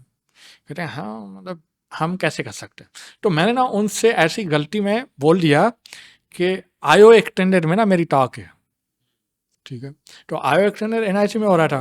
तो मुझे बोला अच्छा, एरिक ने अप्रूव कर दिया? मैंने कहा हाँ। ठीक है। अब उस टाइम में मुझे समझ नहीं आ रहा था मैं क्या बोलूँ, तो मैंने कहा हाँ अप्रूव कर दिया। फिर एनआईसी ने मुझे बोला कि चलो हम इस डेट पे आपकी टॉक कर लेते हैं, ठीक है। और वो एनएससी से, वो उससे आयो से पहले था। हाँ वो आयो से पहले थी। ठीक मैंने है। क्या किया, मैंने एरिक को मैसेज किया कि भाई मैं एनआईसी में मेरी एनएससी में टॉक दे रहा कंफर्म हूँ। है, ठीक है। तो कहता है हाँ ठीक है, एनआईसी में डन है ना, तो एनआईसी वाले वैसे भी रिकॉर्डिंग करेंगे तो हम तुम्हारा भी ना डन कर देते हैं। सही हुआ है। क्या कि इन टाइम पे कोई बाहर से विजिटर आया और उन्होंने क्या किया कि एनआईसी वाली टॉक जो है ना आयो के बाद शेड्यूल कर दी, ठीक है। तो रीशेड्यूल हो गई। तो एरिक ने मुझे बोला कि मैंने कंट्रोल ज्वाइन की थी, तो हम लोग सेम बिल्डिंग में होते थे। तो एरिक ने मुझे बोला कि यार थर्सडे को जो है ना तुम आ जाओ मेरे ऑफिस वेंचर टाइप, हम ना वहाँ पे कॉन्फ्रेंस रूम में बैठ के तुम्हारे टॉक का रिहर्सल करते हैं। मैंने कहा ठीक है। तो जैसे ही अभी थर्सडे आने वाला था ना, कि वेनेसडे को ना मुझे अब्बू की कॉल आ गई और उन्होंने कहा बेटा तुम ना सुबह को ही आ जाओ हमारे पास, अभी ज़रूरत हो गई है। तो मैं भी चला गया हाला, मैंने एरिक को बताया ही नहीं, ठीक है, कि क्या सीन है। अब सैटरडे को हमारा इवेंट था, तो फिर एरिक को मैंने मैसेज किया कि यार मैं नहीं आ सकता, थोड़ी घर में सिचुएशन हो गई है, मैं ना अब डायरेक्ट टॉक पे ही आऊँगा सैटरडे को, ठीक है। तो 9:30 बजे मेरी टॉक थी, सही है। तो हुआ क्या कि अब मैं जुम्मे को सैटरडे को ना हमारी गाड़ी निकलती है हाला से, डायरेक्ट गाड़ी होती है कराची की, जो हाला वालों ने अपने लिए बनाई है। तो 7 बजे निकलती थी, तो मैंने कहा कि चलो हम निकलते हैं, तो मैं उसमें जाता हूँ। तो उन दिनों में ना अब्बू ने मुझे क्या किया, जब मैं निकल रहा था ना उस टाइम पे अब्बू मुझे बोलते हैं अच्छा तुम कराची जा रहे हो ना, हम लोग वैसे भी हज पे जा रहे हैं ना, तो कार में तो इतना सामान आएगा नहीं, तो तुम ना ये सारे बैग ले जाओ। तो 4 बैग थे 40-40 किलो के, ठीक है। मैंने उस टाइम पे वैन में रखवा लिए, वहाँ पे पहुँचा। अब मैं तकरीबन 8:30 बजे कराची पहुँचा और उसके बाद वो रिक्शा में रखवाए, घर पे गया। अब मेरा फ्लैट था 9th फ्लोर पे, ठीक है। जो वलीद अरशद था ना वो मेरे बराबर वाले फ्लैट में रहता था, ठीक है। तो हम लोग जो है ना अब सुबह को ना लिफ्ट ख़राब हो गई और सैटरडे का दिन था, कराची तो 12 बजे से पहले उठता भी नहीं है। तो सुबह को मुझे बिल्डिंग में बंदा भी नज़र नहीं आया कि किसी को बोलूँ कि करूँ। तो मैं ना वो 4 बैग एक एक करके 9वें फ्लोर पे खुद उठा के ले गया, ठीक है। और इस चक्कर में 9:30 के 10 हो गए और एरिक की कॉल्स आ रही हैं बार बार, ठीक है। और वो सोच रहा होगा कि यार पता नहीं कैसे मैंने इसको स्पीकर बना दिया, पोस्टर भी बन गया, सब कुछ हो गया। तो उसके बाद फिर मैं जल्दी जल्दी तैयार हुआ। फिर मुझे याद आया कि भाई मैं तो शूज़ तो अपने तारक रोड पे भूल गया। फिर वलीद के शूज़ मैंने बारो किए और वो लेके चला गया। उसके फ्लैट में एक और भी बंदा बैठा हुआ था, उसने किसी ने मुझे शर्ट पकड़ा दी, किसी ने मुझे बेल्ट दे दिया, इस तरह से करके, ठीक है। जो भी हाथ में आया ना अभी लो और चले जाओ। अब पहली बार इवेंट पे जा रहा हूँ, आयो पे अटेंड तो पहले बहुत किया था लेकिन एज ए स्पीकर। तो वहाँ पे मैं पहुँचा तकरीबन 11 सवा 11 बजे। तो जब मैं आया ना मुझे ये भी नहीं पता था कि स्पीकर का डोर अलग होता है, ऑडियंस का डोर अलग होता है। तो मैं ऑडियंस वाले डोर से आया। मैं जैसे ही अंदर आया ना तो एरिक स्टेज पे खड़ा हुआ है और उसने क्या किया था कि उसने अपनी जो टॉक थी ना जो उसकी हाँ 11 बजे थी वो उसने मेरे पहले कर टाइम दी पे थी। स्लॉट कर दी थी। सही है। अब वो उसकी ख़त्म हो रही है, तो हाँ। वो मुझे देखता है कि ये आ रहा है, तो उसने मुझे देख के उसकी ख़त्म हो रही थी तो उसने फिर एज अ होस्ट मुझे अनाउंस कर दिया कि अब हम वजात को बुलाएंगे, वो आएगा, ठीक है। मैं आया, मैंने बैग उतारा और सामने जो है ना प्रोजेक्टर की लाइट लग रही है और माइक उन्होंने पकड़ा दिया है और कहाँ हो रहा था ये मैं आयो? आयो कहाँ हो रहा था ये? ये था एनआईसी में, एनआईसी में। ठीक है। मैं मतलब सुबह को 5 बजे का ये इतनी एक्सरसाइज करके आया हुआ हूँ, ठीक है, इतना ट्रैवल करके आया हूँ। तो उस टाइम पे मैं मतलब फेज़ में भी नहीं था, मुझे समझ ही नहीं आ रहा था कि करना क्या है। तो मैं ना अपने आप को इंट्रोड्यूस कराना भूल गया, ठीक है। और मैं डायरेक्ट आ गया, मेरा टॉपिक था वास न्यू एंड्रॉयड, तो मैं एंड्रॉयड पे ऊपर आ गया। और इंग्लिश का इतना कॉन्फिडेंस नहीं था, तो मैंने क्या किया कि मैंने लोगों से पूछा कि मुझे इंग्लिश में करनी चाहिए उर्दू में करनी चाहिए। तो ज़्यादातर लोगों ने उर्दू के ऊपर हाथ खड़े किए, तो मैंने कहा चलो उर्दू में करते हैं। तो आगे जाकर मुझे याद आया कि मुझे इंट्रो कराना भी था, तो फिर आगे अगेन वापस आके मैंने इंट्रोडक्शन कराया। सारी टॉक हो गई। उसके बाद जैसी टॉक ख़त्म हुई ना तो साद हामिद का था, पैनल डिस्कशन था कि how to become a GD, वो मैं अटेंड करना चाह रहा था। लेकिन अब्बू की कॉल आई कि हम लोग कराची पहुंच गए हैं, तुम कहाँ हो। मैंने कहा सही है भाई, अब चलो एयरपोर्ट इनको ड्रॉप करने। तो मैं ना फ़ौरन निकल गया। एरिक को फिर बाद में मुलाकात हुई थी उससे, उसने थोड़ी गालियाँ भी दी थी मुझे वैसे, ठीक है।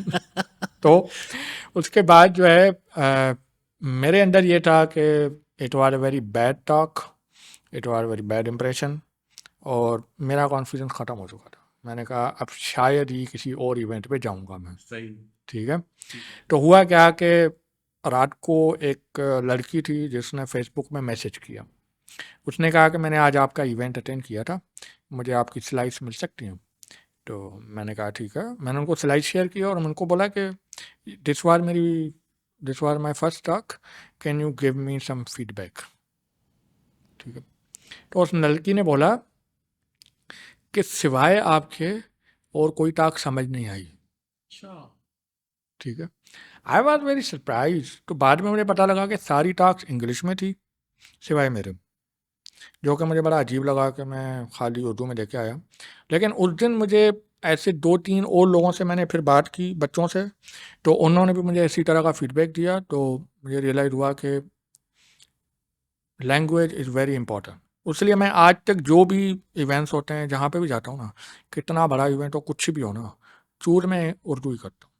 सही। बाहर मैं इंग्लिश करता हूँ, हाँ। यहाँ पे मैं कोई भी इंगेजमेंट होती है ना, उर्दू में ही होती है, ठीक है। हम लोगों ने थोड़ा सा इंग्लिश को स्वैग के साथ कनेक्ट कर दिया, हाँ।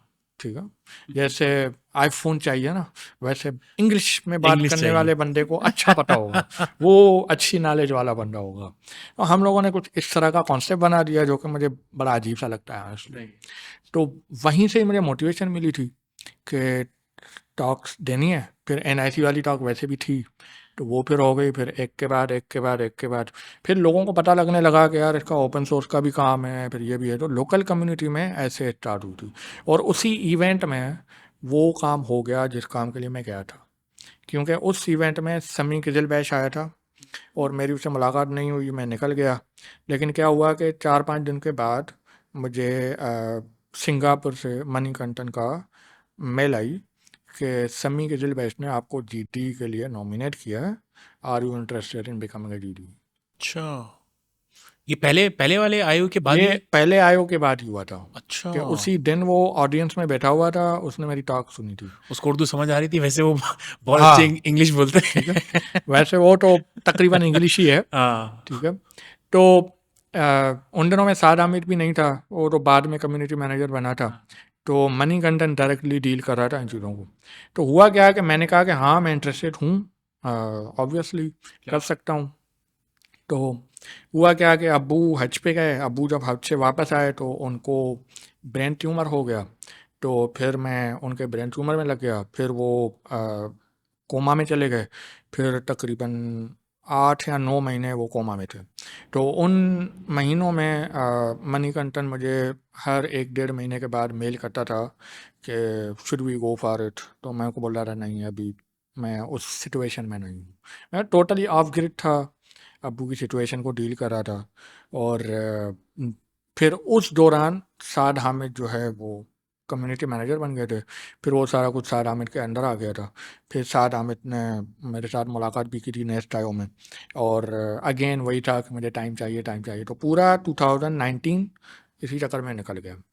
फिर 2020 में मैंने अप्लाई किया था। फिर फरवरी में मैं जीडी बना था 2020 में।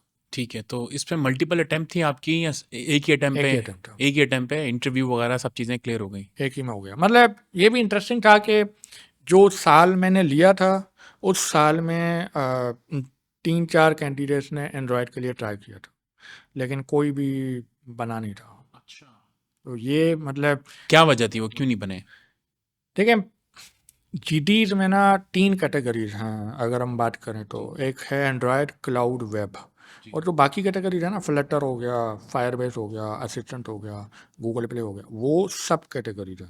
तो फायरबेस क्लाउड में आ जाता है, फ्लटर एंड्रॉयड में आ जाता है, कॉटलिन एंड्रॉयड में आ जाती है, और गूगल असिस्टेंट जो है वो इस तरह से वेब में इसमें आ जाता है। तो अगर आप किसी सब कैटेगरी के लिए ट्राई कर रहे हो ना, तो वो थोड़ा सा इजी होता है एज कम्पेयर टू किसी बड़ी कैटेगरी के। तो जब आप बिग कैटेगरी के ऊपर फोकस कर रहे हैं ना, तो उसमें फिर स्कोप भी बहुत ज़्यादा होता है, इंटरव्यू भी काफ़ी मुश्किल होता है और आपको फिर उस तरह से उस चीज़ को डील करना होता है। तो यही एक रीज़न था कि ज़्यादातर लोग इसलिए इंटरव्यू में क्लियर नहीं कर पा रहे थे। किसी का पहला फेल हो रहा था, किसी का दूसरा फेल हो रहा था। तो साद आमिर हमेशा मुझे बार-बार बोलते थे कि मुझे पता है तुम हो जाओगे, मुझे पता है तुम हो अच्छा। जाओगे। और मैं उनको बोलता था कि नहीं मैं ये लोग फेल हो गए हैं, मैं कहाँ होऊँगा। वो कह रहे नहीं मुझे पता है तुम हो जाओगे। सही वो है। हो भी गया, मतलब इंटरेस्टिंगली मुझे नहीं पता कैसे हो गया, लेकिन अल्लाह का शुक्र है, हो गया। सही है। और आप बन गए जब जीडी, उससे आपको कुछ क्या इम्पैक्ट पड़ा आपकी रीच में या पर्सनल लाइफ में, प्रोफेशनल करियर मतलब में? अगर हम देखें तो जीडीई, मतलब अक्सर लोग मुझसे पूछते हैं कि क्या जीडी बनना चाहिए या नहीं बनना चाहिए, और जीडी हर साल रिन्यू होते हैं। तो एक सवाल अक्सर मेरे पास आता है कि अगर अगले साल गूगल वालों ने आपको जीडी नहीं बनाया तो क्या होगा? तो मैं कहता हूँ मुझे कोई फ़र्क नहीं पड़ता, अच्छा। ठीक है। At the end Google needs people who loves to help people. एक जीडी की डेफिनेशन है ऐसा बंदा जो दूसरों की हेल्प करता, और उनको वो वाला बनना नहीं चाहिए कि भाई आपके किताबों की लाखों व्यूज़ हैं। वो कहते हैं कि बस हमें एक स्पार्क चाहिए कि आप कितनी डेडिकेशन के साथ हेल्प कर रहे हो। अब उसके लिए उन्होंने थोड़ा सा न्यूमेरलाइज कर दिया है चीज़ों को, ताकि वो ट्रैक कर सकें। तो वो कहते हैं कि आपकी ओपन सोर्स में कंट्रीब्यूशन होनी चाहिए, फ्री कंटेंट होना चाहिए, टास्क होनी चाहिए, इस तरह का। तो उनमें से कोई भी 2-3 चीज़ें उठा लो। मेरी स्पेशलाइजेशन थी राइटिंग, ओपन सोर्स, स्पीकिंग, सही। बस। तो कुछ लोगों की स्टैक और फ्लो होती है, कुछ लोगों की हम्म। मीडियम होती है, कुछ लोगों की पॉडकास्ट होती है। At some point you have to be someone who is willing to help others. इससे आपको पर्सनली क्या फ़ायदा हुआ है, प्रोफेशनली? आप जिस कंपनी में काम कर रहे हैं, रिमोटली या मतलब कहीं भी जॉब कंपनी कर को रहे हैं? कभी कोई फ़र्क नहीं पड़ा कि आप जीडी हो या नहीं। मतलब अच्छा। मैं उन दिनों में कंटोर में था, और मैंने पहला जो काम किया था जीडी बनने के बाद, वो किया था कंटोर के डायरेक्टर को, एचआर को और वीपी को, इन लोगों को मैंने मेल की थी, और उनको मैंने बताया कि मैं जीडी बन गया हूँ। लेकिन इसलिए नहीं कि मैं मतलब अपने आप को कोई बता रहा हूँ कि भाई this is something I have achieved. मैं इनको ये बता रहा था कि अगले कुछ महीनों में आपको सोशल मीडिया पे शायद ऐसे नज़र आएगा कि I am some way affiliated with Google. लेकिन this is not a paid position, this is a volunteer work, this is a community work. और अगर आपको एतराज़ है इस एफिलिएशन से, तो आप मुझे बता दो, मैं फिर अपना फैसला कर लूँगा कि कंट्रोल चूज़ करनी है या जूडी चूज़ करनी है। उन्होंने सब ने मुझे congratulation, go for it, we don't have any objection. तो अक्सर लोग मैं देखता हूँ ना कि ये भी एक अजीब सा ट्रेंड है पाकिस्तान में कि हम लोग बेईमानी को फ़ख्र से प्रेजेंट करते हैं। मतलब हम लोग उसमें बड़ा अच्छा फील करते हैं कि यार तुम्हें पता है मैंने अपने मैनेजर को इस तरह से चाहिए बनाया, तुम्हें पता है मेरे मैनेजर को पता ही नहीं है मैं फ्रीलांसिंग भी कर रहा हूँ, तुम्हें पता है मैं 2-2 जॉब्स कर रहा हूँ, उनको पता ही नहीं है। हम लोग ना बेईमानी को, डिसेप्शन को आर्ट समझते हैं, और इसी वजह से हमारी रेपुटेशन इतनी अच्छी नहीं है इंटरनेशनल मार्केट में। लेकिन मैं ना इस चीज़ को थोड़ा सा ज़्यादा obsessed हूँ कि जो मैं कमा रहा हूँ वो हलाल में आता है या नहीं आता। तो जब जीडी की पोजीशन मिली थी ना, तो मैंने पहला काम यही किया कि मैं अपनी कंपनी को बताऊं कि भाई this is something which is not paid, I am not taking any salary. और अगर जो लोग बोलते हैं कि यार मैं 2-2 जॉब्स कर रहा हूँ लेकिन काम मैं पूरा करता हूँ, तो मैं उनको अक्सर बोलता हूँ चलो ठीक है, अगर आप काम पूरा कर रहे हो, आपकी कंपनी को कोई एतराज़ नहीं है ना, पहली वाली को बता दोगे दूसरी कर रहे हो, दूसरी वाली को बता दोगे पहली कर रहे हो। वो कहते हैं नहीं यार, मैंने कहा दाल में कुछ काला है तभी तो बोल रहे हो ना, दिल में है वो चीज़ है कि आप कुछ कर रहे हो। ये सेम सिचुएशन है जिनकी 2 शादियाँ हुई हुई हैं। हाँ, ठीक है। मतलब this is not an excuse कि काम मैं पूरा करता हूँ। हाँ। भाई उन्होंने आपको 8 घंटे के लिए हायर किया है, they think you are working हाँ, 8 दे वुड आवर्स। वांट कि आप 8 घंटे की नींद भी अच्छी लो और 8 घंटे या 7 घंटे आपकी अपनी पर्सनल लाइफ भी हो। तो उसमें से अगर आप 8-8 घंटे, 16 घंटे आप ऐसे कर रहे हो, तो आपकी लाइफ तो इम्पैक्ट हो रही है। मतलब ऐसा तो हो ही नहीं सकता है कि आपकी लाइफ जो है इम्पैक्ट नहीं हो रही है। 16 घंटे इंसान कैसे निकाल सकता है एक दिन में? अगर निकालेगा भी तो ये कंसिस्टेंटली 6 महीने, साल, तो उसके तो अजीब हालत हो जाएगी। और मतलब मैंने बहुत सारे ऐसे लोग देखे हैं जो इस तरह से कर रहे हैं। आपको पता है माउस जिगलर का, आपको पता है? माउस जिगलर क्या होता है? ये ना कोविड के बाद ना इस चीज़ की बड़ी पॉपुलैरिटी हुई थी इस चक्कर में कि लोग क्या करते हैं कि मल्टीपल रिमोट जॉब्स करते हैं। अब जो कंपनी की तरफ से सिस्टम मिलता है ना, उस सिस्टम में ना टाइम आउट की रिस्ट्रिक्शन लगी होती है कि 15 मिनट अगर एक्टिव नहीं रहा तो पीसी स्लीप हो जाएगा, और उस टाइम को आप चेंज करके 4 घंटे नहीं कर सकते क्योंकि एडमिनिस्ट्रेशन रिस्ट्रिक्शन लगी होती है। तो ये लोग क्या करते हैं कि लैपटॉप खोलते हैं और माउस जिगलर एक $15 का डिवाइस मिलता है, और वो माउस उसके ऊपर रखते हैं, और वो जो है ना नीचे वाइब्रेशन करता है, तो माउस ना इधर उधर हो रहा होता है रैंडमली, और वो पीसी कभी स्लीप नहीं होता, और वो दूसरे पीसी पे दूसरी जॉब कर रहा होता। ठीक है, ये बाहर बहुत ज़्यादा होता है। एक दिन मुझे पता लगा कि पाकिस्तान में माउस जिगलर कैसे यूज होता है, कि पाकिस्तानी लोग हैं ना, उनको वो कहते हैं कि हम $15 क्यों खर्च करें माउस जिगलर के ऊपर, हमारे पास होम मेड जुगाड़ है इसका। ठीक। अब होम में जुगाड़ कौन सा है? उस कंप्यूटर में नोटबुक खोलेंगे, नोटपैड, और किसी की के ऊपर एक चमचा रख लेंगे। तो वो फॉर एग्जाम्पल के ऊपर हमने चमचा रख लिया, तो के लिखता जा रहा है, लिखता जा रहा है, लिखता जा रहा है, और वो पीसी एक्टिव है, वो के लिखता जा रहा है। अब एडमिनिस्ट्रेशन वालों को नहीं पता कि कंप्यूटर में क्या चल रहा है, लेकिन उनको सिर्फ ये पता है कि कंप्यूटर चल रहा है, स्लिप नहीं हो रहा। ठीक है, मैंने कहा सही है यार, सही है। हमने मतलब बेईमानी के भी जुगाड़ मारे हुए हैं कि बेईमानी अच्छे तरीके से कैसे की जाती है। ठीक है, तो मुझे बड़ा दुख होता है, मतलब अक्सर लोग इस बात पे आते हैं, मुझे कहते हैं कि वजार भाई आप तो 2 जॉब्स कर सकते हो, आप तो 3 जॉब्स कर सकते हो, आप तो साथ में ये भी कर सकते हो, साथ में वो भी कर सकते हो। मैं कहता हूँ भाई, पहला काम मैं नेबुला के लिए करूँगा, बाकी सारे काम अलग होंगे। तो अभी तक मैंने रिमोट करो स्टार्ट किया, ठीक है, अगले महीने से हमारा ऑपरेशन में जा रहा है, ऑफिस टीम सब कुछ आ रहा है, लेकिन ये सब चीज़ें मैं ऑलरेडी नेबुला से बता चुका हूँ कि भाई this is my side work, और ये साथ में चल रहा है, अगर आपको कोई एतराज़ है आप मुझे बता दो। अरे सही है। अच्छा, आपने वो बीच में जिक्र किया, बहुत सारे लोग आपसे पूछते हैं कि जीडीई बनना चाहिए, तो क्या जवाब है आपका उस पर? अगर आप कम्युनिटी में इन्वॉल्व होना चाहते हो और आप वाकई एक इम्पैक्ट क्रिएट करना चाहते हो, तो yes, go for it. But बहुत सारे लोग जी को एक क्या कहते हैं, कूल किड क्लब समझते हैं। एग्जैक्टली, ओह जीडी तो भाई कूल का, चलो मैं भी ज्वाइन करता हूँ, जीडी बन जाता हूँ। सो अगर आप कूल किड क्लब के लिए आ रहे हो ना, तो don't don't do it, it's not worth it. मतलब हमें, मतलब मैं जब से जीडी बना हूँ ना, गूगल का बजट नीचे जा रहा है हर साल। जो पहले मिलता था अब उससे कम मिल रहा है, फिर उससे कम मिल रहा है, फिर उससे कम मिल रहा है, लेकिन मुझे कोई फ़र्क नहीं पड़ता। ठीक है, क्योंकि आई लव हेल्पिंग पीपल, ये मैं सालों से कर रहा हूँ। ठीक है, तो मेरी जीन में है, मेरे डीएनए में है, और मुझसे रहा नहीं जाता, तो मैं कहता हूँ लेट्स लेट्स हेल्प पीपल। आजकल मैं लोगों को रिमोट वर्क के बारे में बता रहा हूँ, और मतलब मुझे याद है जब मैंने पहली बार मास्टर क्लास कराया था ना रिमोट का, तो उसमें मैं क्या कहते हैं, पेड मास्टर क्लास था। तो उस मास्टर क्लास में ना मुझे दोस्तों ने बोला कि लगता है कि आपको ना गालियाँ खाने का शौक हो गया है। तो मैंने कहा क्यों? कहता है सारी ज़िंदगी मुफ्त में कर रहे हो, अभी पेड पैसे लगा रहे हो। तो मैंने कहा भाई, मैं पैसे इसलिए नहीं लगा रहा कि मुझे पैसे चाहिए, ये पैसे कुछ भी नहीं है जो मिल रहे हैं।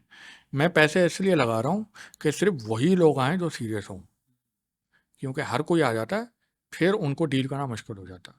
तो if you are interested in getting a remote job, मैं हेल्प कर सकता हूँ, लेकिन I only need someone who is very very serious, because remote job is a world wide competition, और एक बंदे को मिलता है। पाकिस्तान अच्छी रेपुटेशन में नहीं है, पाकिस्तान का नाम सुन के वैसे ही घटाया जाता है रिमोट जॉब्स में। तो it will take at least 1 year to land a remote job. Nebula की जॉब मिलने में मैंने 1200 जॉब्स में रिजेक्ट हुआ था, उसके बाद मुझे नेबुला की जॉब, 1200? यस, 1200? ये मुझे 1.5 साल लगा था नेबुला की जॉब लैंड करने में, अच्छा। 1.5 years। और ये मैं जीडी भी था, मेरी ब्रांडिंग भी थी, मेरे किताबें भी थी, मेरी ओपन सोर्स भी था, सब कुछ था। Companies don't care about open source या जीडी या इन चीज़ों। कंपनीज केयर कि क्या आप उनकी रिक्वायरमेंट पूरी करते हो या नहीं करते हो, ये उनके लिए मेन है। अगर जीडीई की पोजीशन कहाँ पे काम आएगी, अगर आप डेवलपर एडवोकेट बनना चाहते हो ना, वहाँ पे आपका जीडी टाइटल बड़ा काम आएगा, क्योंकि they have that same skill जो आप ऑलरेडी कर रहे हो। GDEs are unpaid developer advocates. सही है। टॉकिंग अबाउट अनपेड वर्क और ओपन सोर्स कम्युनिटी, कुछ किताबें रखी हुई हैं मेरे सामने। Learning Android intent, mastering Android game development with Unity by Wajahat Karim, publish by pact. तो ये आप मुझे बता रहे थे कि आप 2012 और एक किताब आपने 2017 में लिखी है। तो लॉन्ग बिफोर बिकमिंग अ जीडीई आप किताबें लिख रहे थे। तो ये आइडिया कैसे आया, और मतलब इन्होंने रीच आउट किया आपको या फिर आपने खुद लिखना शुरू कर दिया, आपने रीच आउट किया, कैसे हुआ ये सब? मतलब अक्सर लोग ना इस बात पे कंफ्यूज होते हैं कि मैं गेम्स में था या एंड्रॉयड में था। तो अगर ये कंफ्यूजन क्लियर हो जाएगी ना, आपको ये बात समझ आ जाएगी कि मैं शुरू से ही गेम्स में था और बहुत ज़्यादा इंटरेस्टेड था गेम्स में। फिर हुआ क्या कि यूनिवर्सिटी में नेस्ट में एक वर्कशॉप हुआ एंड्रॉयड का। गूगल वाले आए थे, कुछ गूगल के लोग। एंड्रॉयड नया नया लॉन्च हुआ था 2008 में, और 2009 में ये वर्कशॉप हो रहा था। मेरा दूसरा साल चल रहा था यूनिवर्सिटी का, और उन्होंने वो वर्कशॉप ऑर्गेनाइज कराई थी CTOs, आर्किटेक्ट्स और इस तरह के लोगों के लिए। They wanted to tell them कि this is a new domain, you should pursue this. तो 1 लाख रुपया फीस थी उन दिनों में पर सीट। और नस्ट वालों ने क्या किया कि 3 स्टूडेंट्स को फ्री में भेज दिया। उन 3 स्टूडेंट में एक मेरा नाम था, थैंक टू सर शायद। तो मैं चला गया वहाँ पे, मुझे कुछ समझ नहीं आई कि क्या है एंड्रॉयड, क्या है एंड्रॉयड में क्या पढ़ा रहे हैं। मैं तो C++ पढ़ रहा था उस टाइम पे ना, तो जावा में कर रहे थे, एक्लिप्स ये सारा कुछ। लेकिन उसके 2 हफ्ते के बाद एक टीचर ने रिसर्च पेपर लिखा, और उसने क्या किया कि रिसर्च पेपर को इम्प्लीमेंट कराने के लिए ना एक कंपटीशन ऑर्गेनाइज कर दिया। और उस कंपटीशन में ना नीचे लिखा कि आप कोई भी लैंग्वेज चूज़ कर सकते हो, लेकिन एंड्रॉयड पे ना आपको 20 पॉइंट्स एक्स्ट्रा मिलेंगे। ठीक है, मैंने क्या किया कि मैंने कहा कि चलो मैं QT में करता हूँ, QT जो लैंग्वेज थी उसमें। तो मुझे 3 दिन पहले पता लगा कि QT में मैं नहीं बना सकता ये। तो मैंने सोचा कि जावा करता हूँ। तो मेरा एक IT का फ्रेंड था, वो मुझे बोलता है कि जावा में तो वैसे ही कर रहे हो, एंड्रॉयड कर लो, 20 पॉइंट्स आ जाएंगी। लेकिन मेरे माइंड में ये था कि अंगूर खट्टे हैं। ठीक है, एंड्रॉयड पहले समझ नहीं आई, तो मैंने कहा एंड्रॉयड बेकार है। ठीक है, उसने मुझे कन्विंस किया कि आप एंड्रॉयड करो। और उस टाइम पे मैंने सोचा कि कैसे करूं, इंटरनेट पर तो कुछ खास मिल नहीं रहा था। तो वो जो गूगल वाले थे ना, उनमें से एक बंदे ने मेरे एक टीचर को, सर शमाइल मंसूर है नाम उनका, उनको एक बुक दी थी हेलो एंड्रॉयड के नाम से। मैं उनके पास गया और मैंने वो बुक बारो की और मैंने पढ़ी। 3 दिन में मैंने वो बनाया, उनकी एक छोटी सी ऐप बनाई, और वो बेकार एमुलेटर पे चलाई, और वो चल गई। और सारा दिन हमने एग्जीबिट की, और एग्जीबिट करने के बाद मैं वो कंपटीशन जीत गया, और उसमें मुझे मिले 1 लाख रुपए, जो मेरे लिए उस टाइम पे एक बहुत बड़ी अमाउंट थी। क्या लाइक क्या करना है इन पैसों का। तो मैंने क्या किया कि मैंने आधे पैसे भेजे घर वालों को, बाकी आधे पैसों से मैंने एक एंड्रॉयड फ़ोन परचेज किया जो एक फ्रेंड जर्मनी से लेके आया। और उन दिनों में ना वो क्यू मोबाइल के टच वाले आए थे। तो जब मेरा फ़ोन कोई देखता था ना बंदा, वो कहता था यार ये वही क्यू मोबाइल वाला नया है ना। मैंने कहा नहीं, ये क्यू मोबाइल वाला टच नहीं है, दिस स्मार्टफोन। ठीक है, तो मैंने वहाँ से अपना करियर स्टार्ट किया कि अगर एंड्रॉयड ने पैसे दिए ना तो लेट्स गो फॉर एंड्रॉयड। तो मैंने फिर क्या किया कि मैंने और क्या कहते हैं छोटे छोटे एप्लीकेशंस बनाना शुरू कर दी, और उस किताब को डिटेल्स में पढ़ना शुरू कर दिया। और मुझे रियलाइज़ हुआ कि इंटरनेट पे कुछ है नहीं, तो मैंने blogger.com के ऊपर जाके एक ब्लॉग बना दी एंड्रॉयड के नाम से, एंड्रॉयड 360। उसमें जाके मैंने लिखना शुरू कर दिया कि भाई कॉन्टेक्ट्स ऐसे मिलते हैं, ब्लूटूथ की एप्लीकेशन ऐसे चलती है, ऐसे चलती है, वैसे चलती है। तो सर शमाइल के साथ मैं काम भी करता था, तो उन्होंने बोला कि हम क्यों ना वर्कशॉप कराएं। तो फिर मैंने वर्कशॉप कराई यूनिवर्सिटी में, जो इतनी पॉपुलर हुई कि यूनिवर्सिटी की एडमिनिस्ट्रेशन ने खुद बोला कि अगेन कराओ। तो हमने फिर दूसरी कराई। वहाँ से मुझे शॉर्टकट मिल गया कि भाई ये तो बहुत अच्छा तरीका है। तो फिर मैंने उसी वर्कशॉप को फास्ट में किया, यूटी में किया, और नस्ट में किया, मेहरान में किया, और मैं पूरा साल जो दूसरा साल था वो घूमता रहा, और कोई यूनिवर्सिटी मुझे 20,000 दे रही है, कोई यूनिवर्सिटी मुझे 30,000 दे रही है। एट द एंड एंड्रॉयड जो है ना मेरी नाम में आ गया, मेरी जीन में आ गया, और साथ साथ ब्लॉग चलता रहा, और वो ब्लॉग काफ़ी पॉपुलर हो गया। तो फिर उस ब्लॉग के चक्कर में पैक्ट वालों ने मुझे अप्रोच किया कि we are looking for someone who can write a book on Android. तो ये आखिरी साल में हुआ था यूनिवर्सिटी के, और फिर मैंने यूनिवर्सिटी छोड़ी तो फिर फोलियो में मैं जॉब कर रहा था।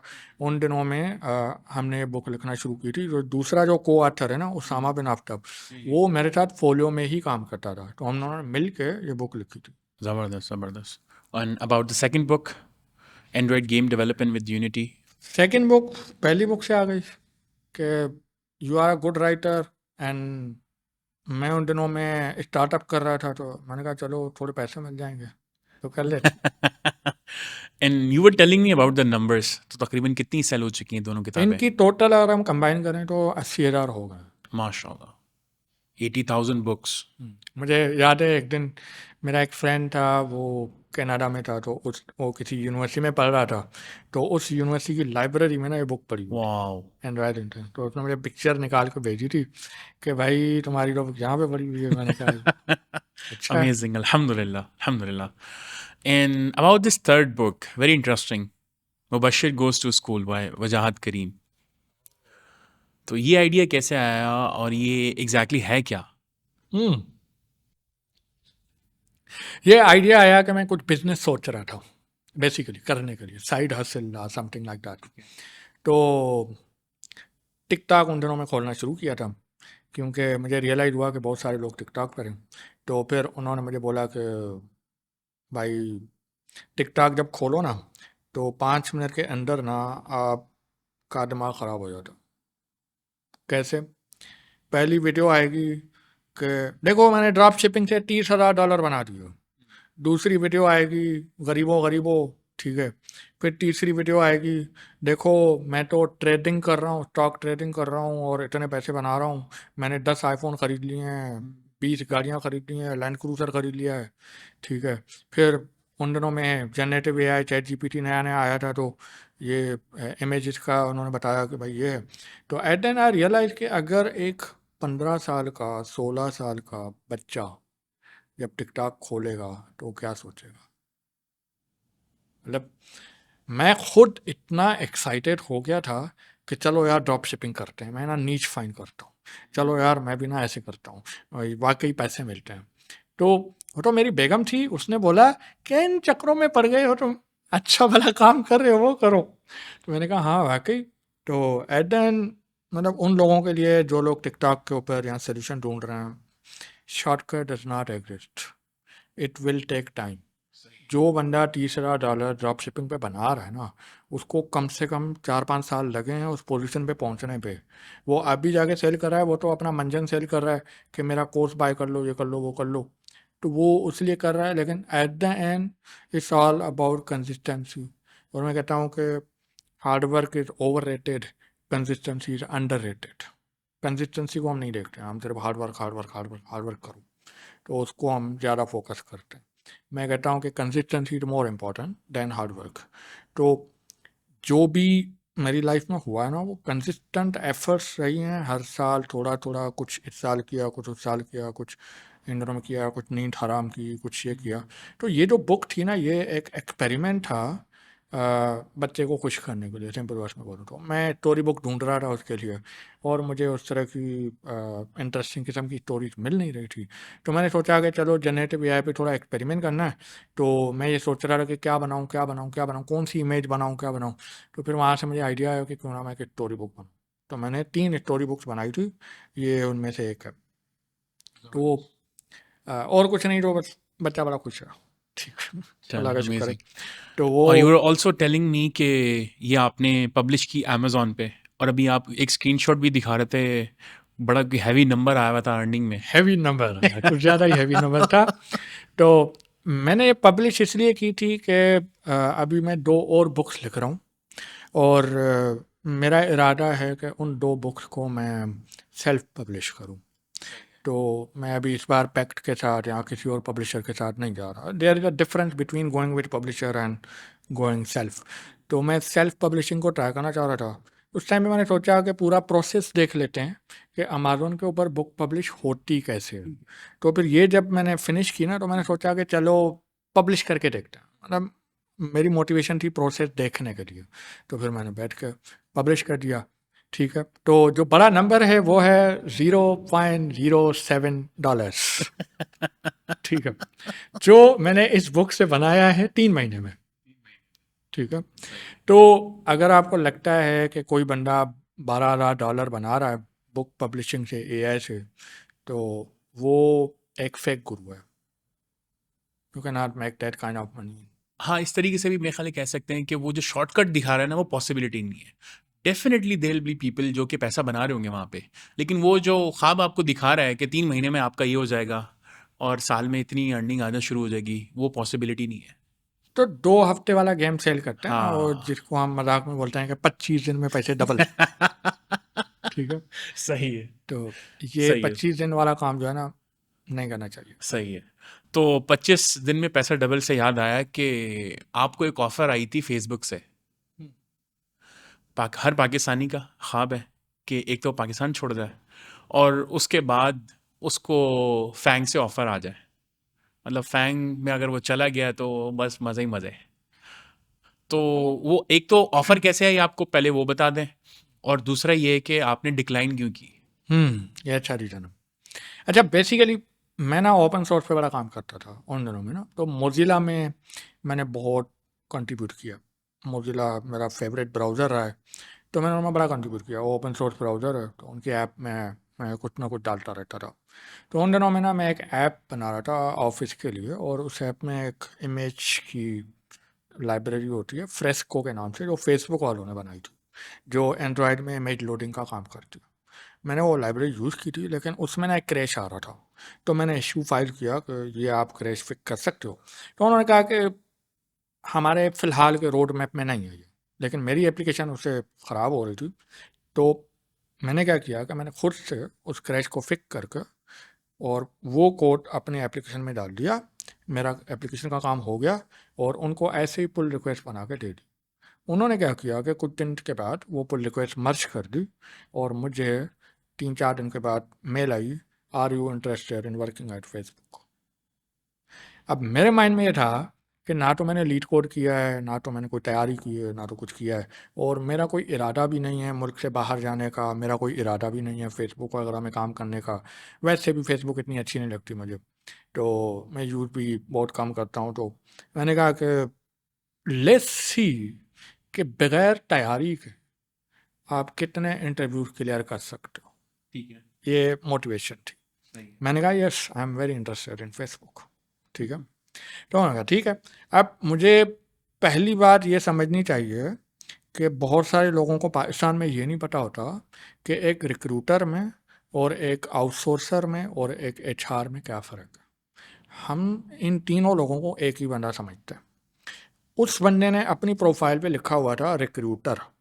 तो मैंने कहा ये तो परफेक्ट है, ये तो लॉटरी लग गई मेरी. रिक्रूटर वो बंदा होता है जो किसी कंपनी के लिए दूसरे बंदे अरेंज करता है, और रिक्रूटर की जो पे होती है ना, वो उस बंदे की पहली सैलरी होती है. तो recruiter is on your side, कि वो चाहता है कि आपकी जॉब लगे ताकि उसको अपनी कमीशन मिले. हम लोग समझते हैं कि रिक्रूटर अपोजिट साइड पर है. तो मुझे नज़र आया कि तो रिक्रूटर है. मैंने कहा सही है, इसको ग्राइंड करते हैं, जितना भी ग्राइंड कर सकते हैं. तो उसने बोला कि हम इस डेट पे इंटरव्यू शेड्यूल कर लें. मैंने कहा नहीं, आप 1 महीने के बाद इंटरव्यू शेड्यूल करो, और मुझे ये बताओ कि इस इंटरव्यू में क्या क्या होगा, मुझे तैयारी कैसे करनी. तो it took me 6 months to get all interviews. मैंने बड़ा स्लोली प्रोसेस को चलाया, और हर प्रोसेस पे मैं तैयारी करता रहा, एक एक स्टेप की. सारा कुछ हो गया. उसके बाद उन्होंने फाइनल जो है ना मुझे कॉल की थी. ब्लू ब्लू इस तरह से कोई सॉफ्टवेयर था जूम की तरह, जिसमें उनकी वीडियो कॉल चलती थी. तो उन्होंने मुझे उसमें बोला कि अब आपका लास्ट इंटरव्यू है, वो होगा यूके में. हम आपको 3 दिन का ट्रिप दे रहे हैं, हम पूरा स्पॉन्सर करेंगे, आप यूके आओ और वो सारा क्लियर करो। उस टाइम पे मैंने उनको मना कर दिया, मैंने कहा नहीं, ठीक है। क्योंकि मतलब कुछ लोग मुझे बोलते हैं कि क्या वजह भाई, आप चले जाते यूके शूके घूम के आ जाते, लेकिन अगेन वही बात, deception, why we are so interested in deception. तो मैं उनको बोला कि नहीं, मुझे जाना ही नहीं है तो मैं यूके क्यों जाऊं, उनका टाइम वेस्ट होगा, उनके पैसे ज़ाया होंगे, तो this is not a good impression, at least मैं इस तरह का इंप्रेशन नहीं बनाना चाहता। तो मैंने उनको बोला कि देखें, आप मुझे रिमोटली ऑफ़र करोगे ना तो मैं कर लूँगा, लेकिन मैं वहाँ पे आऊँगा नहीं, रिलोकेट नहीं। तो आई थिंक मुझे यूके नहीं आना चाहिए, आई थिंक हमें इस इंटरव्यू को यहीं पे ख़त्म करना चाहिए। तो अच्छा।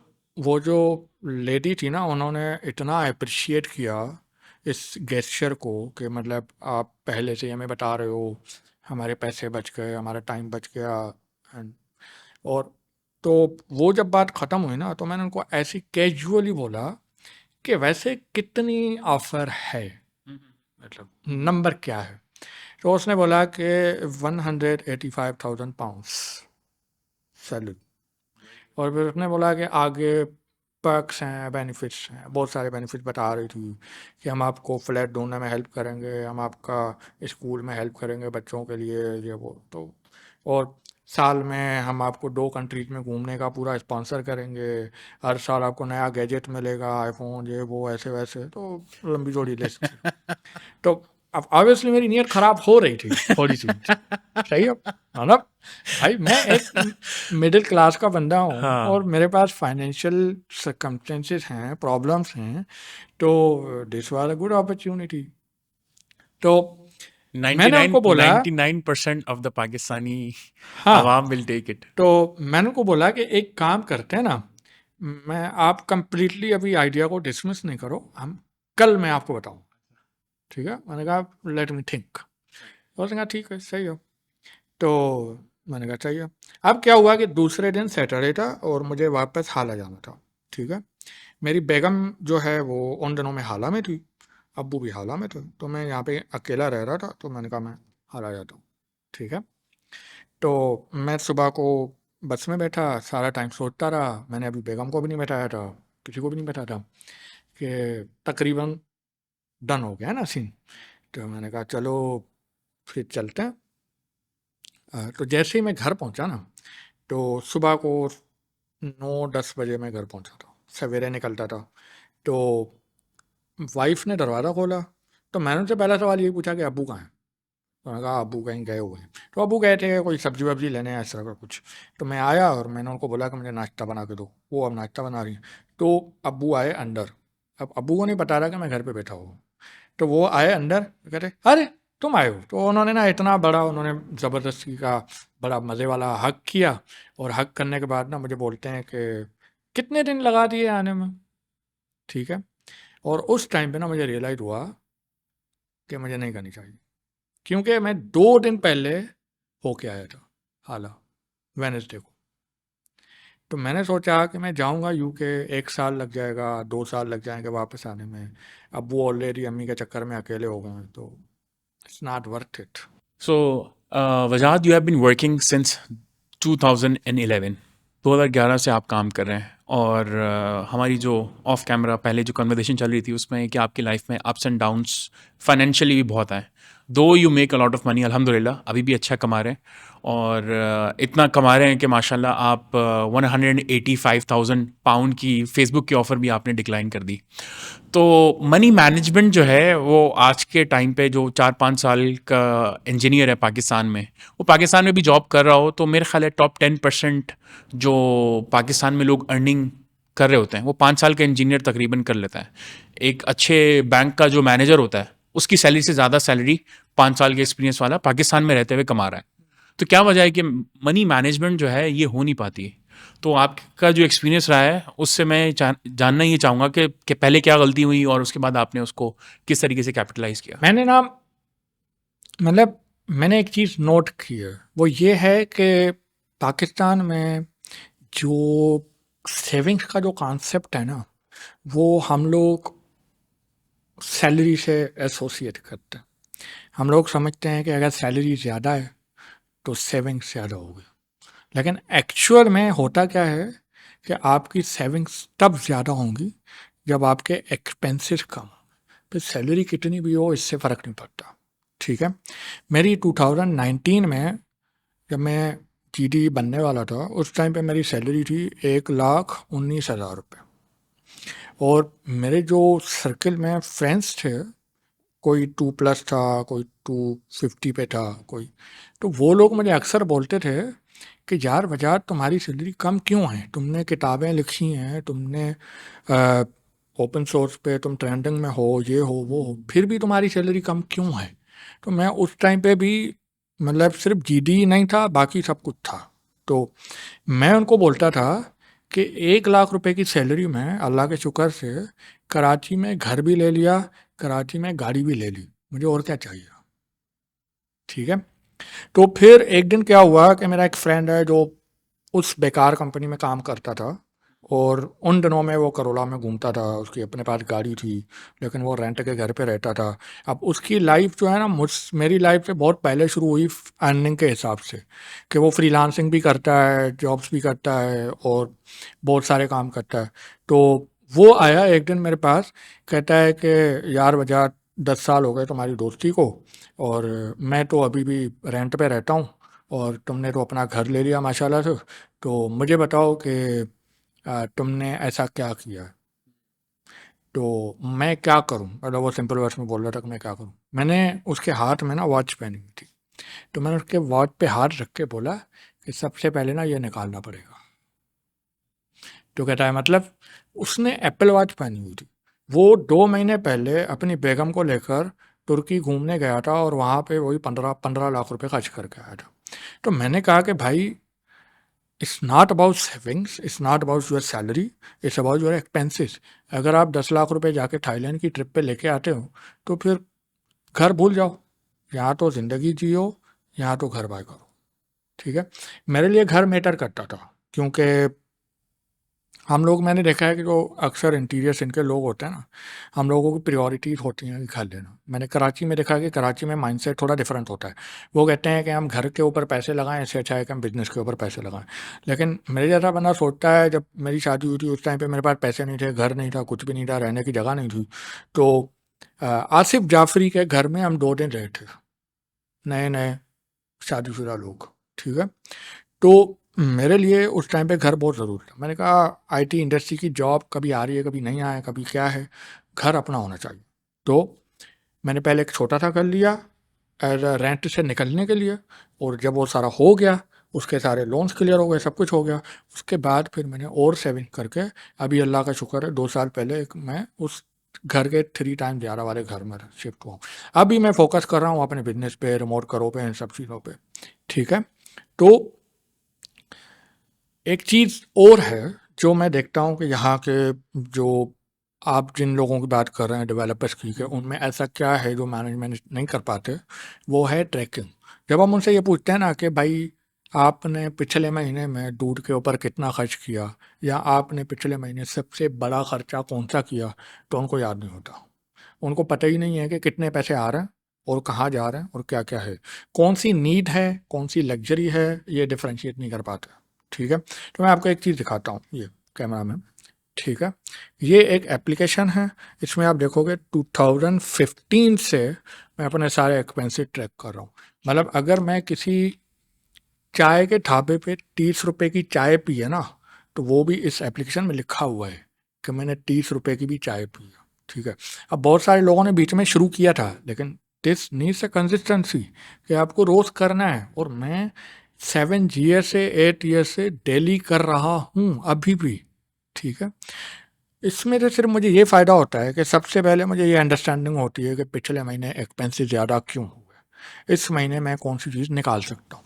दूसरा ये है कि हम लोग शो शाम में बहुत ज़्यादा होता है। मतलब अक्सर लोग मुझसे पूछते हैं कि बजाज भाई आप रिमोट वर्क कर रहे हो ना, तो आपकी डेस्क कैसी होगी। तो मैं भाई आप लोगों को बड़ा डिसअपॉइंट करने वाला हूँ कि मेरी डेस्क पे कोई एलईडी स्ट्रिप नहीं लगी हुई, मेरे पास कोई फैंसी चेयर नहीं है, मेरे पास कोई आपके फैंसी पास हेडफोन नहीं है। आपके it's a pass very curve monitor नहीं है? It's a very simple desk, एक मॉनिटर, एक लैपटॉप, एक 400 रुपये वाला माउस, एप्पल वाला भी नहीं, 400 रुपये वाला माउस, दैट्स इट। और कोई फैंसी फ़ोन भी नहीं है, ठीक है। तो मैं मतलब सिंपल वर्ड्स में बोलूँ कि मेरे लिए ये सब चीज़ें हैं, अच्छी गाड़ी, अच्छा फ़ोन, अच्छा डेस्क, अच्छी चेयर, ये सब चीज़ें हैं, ठीक है। मुझे याद है हम 3 दोस्त थे जो रिमोट जॉब करते हैं। हम 3 एक दिन एक इवेंट में मिले और हमारी बातचीत शुरू हो गई कि पैसे कहाँ खर्च करें, क्योंकि अल्लाह का शुक्र है रिमोट जॉब से आपको बहुत ठीक-ठाक किस्म के पैसे मिलते हैं। तो पहले बंदे ने बोला कि यार मैं तो गैजेट्स बाय कर रहा हूँ, अभी कुछ दिन पहले मैंने नया कीबोर्ड ख़रीदा है, मेरे पास 6 कीबोर्ड हो गए हैं, 8 कीबोर्ड हो गए हैं। दूसरे बंदे ने बोला कि मैं तो ट्रिप्स कर रहा हूँ, अभी मलेशिया गया था, अभी तुर्की जाने की प्लानिंग चल रही है। फिर जब मेरा नंबर आया ना तो मुझे बोलते हैं कि आप क्या करते हो? मैंने कहा मैंने स्कॉलरशिप शुरू कर दी। मुझे समझ ही नहीं आया, ना चीज़ें अट्रैक्ट करती हैं, ना ट्रिप्स अट्रैक्ट करती हैं। जो ट्रिप्स होती हैं वो गूगल वाले करवा लेते हैं, ओका-दोका, बस। ज़बरदस्त, ज़बरदस्त। तो स्कॉलरशिप की भी आपने बात की, तो क्लोजिंग ऑन आखिरी डिस्कशन करते हैं। सिंध में जैसा आपने बताया आपके टाइम पे आपको अपॉर्चुनिटी मिल गई, माशाल्लाह आपके अच्छे नंबर आए थे, लेकिन कुछ मतलब ज़्यादातर तो एवरेज स्टूडेंट होते हैं। तो एवरेज स्टूडेंट्स के लिए क्या अपॉर्चुनिटी हैं वहाँ पे? अभी जिस तरह आप बता रहे हैं कि कोटा सिस्टम है, कुछ सीट्स हैं डेडिकेटेड कुछ यूनिवर्सिटीज़ में, वो भी 1-2 हैं सर्टेन एरियाज़ के हवाले से। जिस तरह पंजाब में तकरीबन हर ज़िले में 1 से या 2 यूनिवर्सिटी बन चुकी हैं, ओपन मेरिट पे वहाँ पर हैं, जिसके अच्छे नंबर आए हैं, वो जहाँ से भी आए, उसको एडमिशन मिल जाता है। तो सिंध में आपको क्या लग रहा है कि ये जो प्रॉब्लम है, एक तो आप पर्सनल लेवल पे आपने पहले भी बताया कि आप कुछ स्टूडेंट को तकरीबन हर सेमेस्टर में जो या हर साल में जो नए एडमिशन होते हैं, तो आप थ्रू आउट उसकी स्टडीज़ में आप हेल्प कर रहे हैं, आपके 2-3 और दोस्त हैं। ये है पर्सनल लेवल की। तो अभी तो सिंध में जो आबादी है वो तो मास लेवल को रीच करने की है। तो वो जो प्रॉब्लम है वो आपको क्या लगता है कि इस आपके जैसे आपके माइंडसेट के लोग प्राइवेट लेवल पे उसको अप्रोच कर लें या उनको परस्यू करना चाहिए गवर्नमेंट को और गवर्नमेंट कुछ स्टेप ले? 2 प्रॉब्लम्स हैं जो मैंने हाल ही में देखे और ये सिमिलर स्टोरीज़ मैंने और भी टंडवाडम, मटियारी, अ, सक्खर, इस तरह के एरियाज़ में जो फ्रेंड्स हैं उनसे भी सुनने को मिली हैं। तो पहला प्रॉब्लम है कि कराची के एक 15-16 साल के लड़के को आप उठाओ, उससे पूछो बेटा आपको क्या करना है? तो वो बोलेगा मुझे फ्रीलांसिंग करनी है, मुझे इंस्टाग्राम इन्फ्लुएंसर बनना है, मुझे टिकटॉक पे जाना है, या फिर किसी करियर का नाम लेगा। लेकिन जब आप इंटीरियर के किसी बंदे को बोलोगे ना, 15 साल के लड़के को, बेटा आपको क्या करना है? तो वो बोलेगा मुझे प्राइमरी स्कूल टीचर बनना है, या फिर वो बोलेगा कि मुझे गवर्नमेंट जॉब करनी है, ठीक है। कि हमारे पास जो बंदा प्राइवेट जॉब करता है ना, उसको एज अ क्राइम कंसीडर किया जाता है कि भाई आपने पता नहीं क्या कर दिया, ठीक है। ये जो हमारी वैन थी ना हाला से कराची, कराची से हाला जाती थी, इसमें मेरा अक्सर आना जाना होता था। और जो ज़्यादातर लोग होते थे ना, कोई हाई हाई कोर्ट में बैठा हुआ है, कोई सेक्रेटरीट में बैठा हुआ है, इस तरह के लोग। एक दिन एक अंकल थे मेरे बराबर में बैठे हुए, वो मुझसे पूछते हैं कि बेटा आप क्या करते हो? मैंने कहा मैं जॉब करता हूँ। तो जॉब का वर्ड जब आता है ना तो पहला सवाल ये था, प्राइवेट है या गवर्नमेंट है? तो मैंने उसको बोला प्राइवेट है। अगले 3 घंटे उस बंदे ने मुझसे बात नहीं की, वैन में बैठ के। और मैं अगले 3 घंटे तक सोचता रहा कि मैंने ऐसा क्या बोल दिया इसको। मैं बताया कि भाई प्राइवेट जॉब है, ख़त्म हो गई बात। तो ये जो माइंडसेट है ना, ये बहुत बैड है, ठीक है। अभी इस साल हमने स्कॉलरशिप लॉन्च की और उस स्कॉलरशिप में हमने मार्च से लेकर हमने तैयारियां करवाई बच्चों को, कि हालांकि बच्चों को हमने बोला पाकिस्तान की किसी भी यूनिवर्सिटी में चले जाओ मेहरान कायदवाम के अलावा, हम लोग 4 साल की स्पॉन्सरशिप देंगे, ट्यूशन फ़ीस भरेंगे, हॉस्टल फ़ीस भरेंगे, लैपटॉप प्रोवाइड करेंगे, सब कुछ करेंगे। सब कुछ हमारे ऊपर है। पिछले 3 बच्चे हमारे पढ़ रहे हैं। आप बस सिर्फ़ इतना करना है, हाला से निकलना है, दैट्स इट, ये करना है। आपको पता है अभी हमने कल परसों में इस साल की स्कॉलरशिप ख़त्म की है और मैं जितना मायूस इस बार हुआ हूँ ना, कभी भी नहीं हुआ। क्यों? क्योंकि क्योंकि हुआ ये है कि कुछ बच्चे अच्छी-अच्छी स्कॉलरशिप पढ़ के वापस आ गए। एक का तो गूगल प्ले का अकाउंट था जिसके ऊपर उसने कोई 30-40 गेम्स बनाई हुई थी, ठीक-ठाक किस्म की उसकी अर्निंग आ रही थी। वो सारा कुछ छोड़-छाड़ के उसने हाल ही में एक प्राइमरी स्कूल टीचर की जॉब किया। कि वो गवर्नमेंट जॉब है? सिर्फ गवर्नमेंट है, 7 ग्रेड है, इसलिए। अब इससे क्या हुआ है कि जब मैं बच्चों से मिलने गया ना, तो एक बच्चे ने मुझे मुंह पे बोला कि सर क्या फ़ायदा इतना पढ़ने का अगर आपको at the end government job ही करनी है तो, प्राइमरी स्कूल टीचर। तो वहाँ पे जो बच्चे हैं ना, उनका बस गोल ही यही है कि ये वाली जेएससी मिल जाए बस। कुछ साल पहले ये क्लार्की थी, कुछ साल पहले ये किसी पियोन की थी। एक मैंने जिस स्कूल में पढ़ा था ना, प्राइमरी स्कूल में, उस स्कूल का एक पियोन था जो गूंगा था। मैंने बचपन से लेकर उसको बूढ़ा होते हुए देखा कि मैं बड़ा हुआ। अभी भी जब हाला जाता हूँ तो कहीं रास्ते में मिल जाता है, बेचारे बहुत ड्राइंग करता है। वो जब रिटायर हुआ ना 30 साल 40 साल की नौकरी के बाद, उस पियोन की नौकरी के ऊपर 12,000 लोगों ने अप्लाई किया, और वो भी पढ़े लिखे। कोई किधर से इंजीनियरिंग करके आया, कोई किधर से इंजीनियरिंग करके आया। इतना ही नहीं, वो लोग 7 लाख रुपए 10 लाख रुपए देने के लिए तैयार है कि मैं जॉब दे दूँ। तो ये जो क्रेज है ना, सबसे पहले ये ख़त्म होना चाहिए कि गवर्नमेंट जॉब इज़ एवरीथिंग। और जब मैं पूछता हूँ कि why government job, why not private job, तो पहला जवाब आता है कि प्राइवेट वाले ना निकाल देते हैं। अब यहाँ पे एक बात बोलनी नहीं चाहिए, लेकिन बोल देता हूँ कि मेहनत नहीं होती हमसे। बस मेहनत करेंगे तो कोई निकालेगा नहीं। हमें चाहिए जॉब जिसमें हम अखबार पढ़ें और ऐसे। कुछ भी करें बस वो मुझे याद है निकाल। सिंगापुर की जिस दिन फ़्लाइट थी ना मेरी वापसी की, उस दिन मेरी नानी का इंतकाल हो गया। मेरी वाइफ ने मुझे फ़ोन किया कि हम लोग हाला जा रहे हैं, तुम लोग एयरपोर्ट पे लैंड करके सीधा हाला आ जाओ, गाड़ी मैं छोड़ के जा रही हूँ, गाड़ी लेके आना। मैंने कहा ठीक है। मैं सीधा वहाँ पे गया, जनाजा तो मिस हो गया, मैं दूसरे दिन पहुँचा। तो जब मैं पहुँचा ना, तो मैं जाके उसमें बैठ गया स्वयं में। तो स्वयं में ना बैठा हुआ हूँ। तो मेरे फादर इन लॉ ना बता रहे हैं कि ये अभी सिंगापुर से आया है, ये अभी बाहर जाता रहता है, ये ऐसे करता रहता है, गूगल के साथ काम करता है, ऐसे करता है, ऐसे करता है। तो मैं सुन रहा हूँ। तो एक बंदा आया अचानक से, ठीक है। तो कोई मेरे फादर इन लॉ का कोई पुराना दोस्त आया इस तरह का कुछ। तो वो आके मिला ऐसे ऐसे, साईं साईं साईं साईं, सब ठीक ठीक ठीक। तो मैंने उनको बोला कि मतलब मेरे फादर इन लॉ ने उनसे पूछा कि तो फिर आप लोग तो आप आजकल आप क्या कर रहे हो? तो उसका जो जवाब था ना, वो लग गई मेरे दिमाग में ना। वो कहता है, साईं अल्लाह का शुक्र है घर बैठे सैलरी मिल रही है। मतलब मैं इतना शॉक था कि यार, आप इस चीज को फख्र की बात समझते हो कि मैं काम नहीं कर रहा और सैलरी मिल रही है। मतलब गवर्नमेंट जॉब को इस तरह से ट्रीट किया जाता है, और सबको यही जॉब चाहिए। तो पहले पहले ना इस चीज को चेंज करना। ये जो इंस्टीट्यूट्स हैं ना, जो रेहान अल्लाहवाला का हो गया, एपटेक हो गया, ये सब बच्चों को ट्रेन तो कर रहे हैं, लेकिन ये सब बड़े बड़े शहरों में हो रहे हैं। हमें बड़े शहरों में नहीं, हमें छोटे शहरों में ट्रेनिंग की ज़रूरत है। वहाँ पे करना है ये। वहाँ पे उनको बताना है कि एआई से राइटिंग कैसे होती है। वहाँ पे उनको बताना है कि फ्रीलांसिंग से करियर कैसे बनता है। बड़े शहरों के बच्चों को पता होता है कि इंस्टाग्राम क्या है, टिकटॉक क्या है, और कैसे करियर बनाना है, क्या करना है। यहाँ पे गाइडेंस है। यहाँ पे आपके फैमिली में कोई नहीं होगा ना, पड़ोस में कोई मिल जाएगा, बराबर में कोई मिल जाएगा, ट्यूशन पे कोई मिल जाएगा, दुकान पे कोई मिल जाएगा, ऐसा मिल जाता है। वहाँ पे नहीं मिलते। वहाँ पे उनको पता ही नहीं है कि आगे लाइफ में क्या है। उनके माइंड में सिर्फ इतना है कि भाई गवर्नमेंट जॉब करना है, बस। उनकी गलती नहीं है, उनको एजुकेट नहीं किया गया बस। तो मैं अभी इसी की कोशिश करता हूँ कि उनको गाइड करूँ, समझाऊँ कि लाइफ में और बहुत कुछ है इसके अलावा। सही है, सही।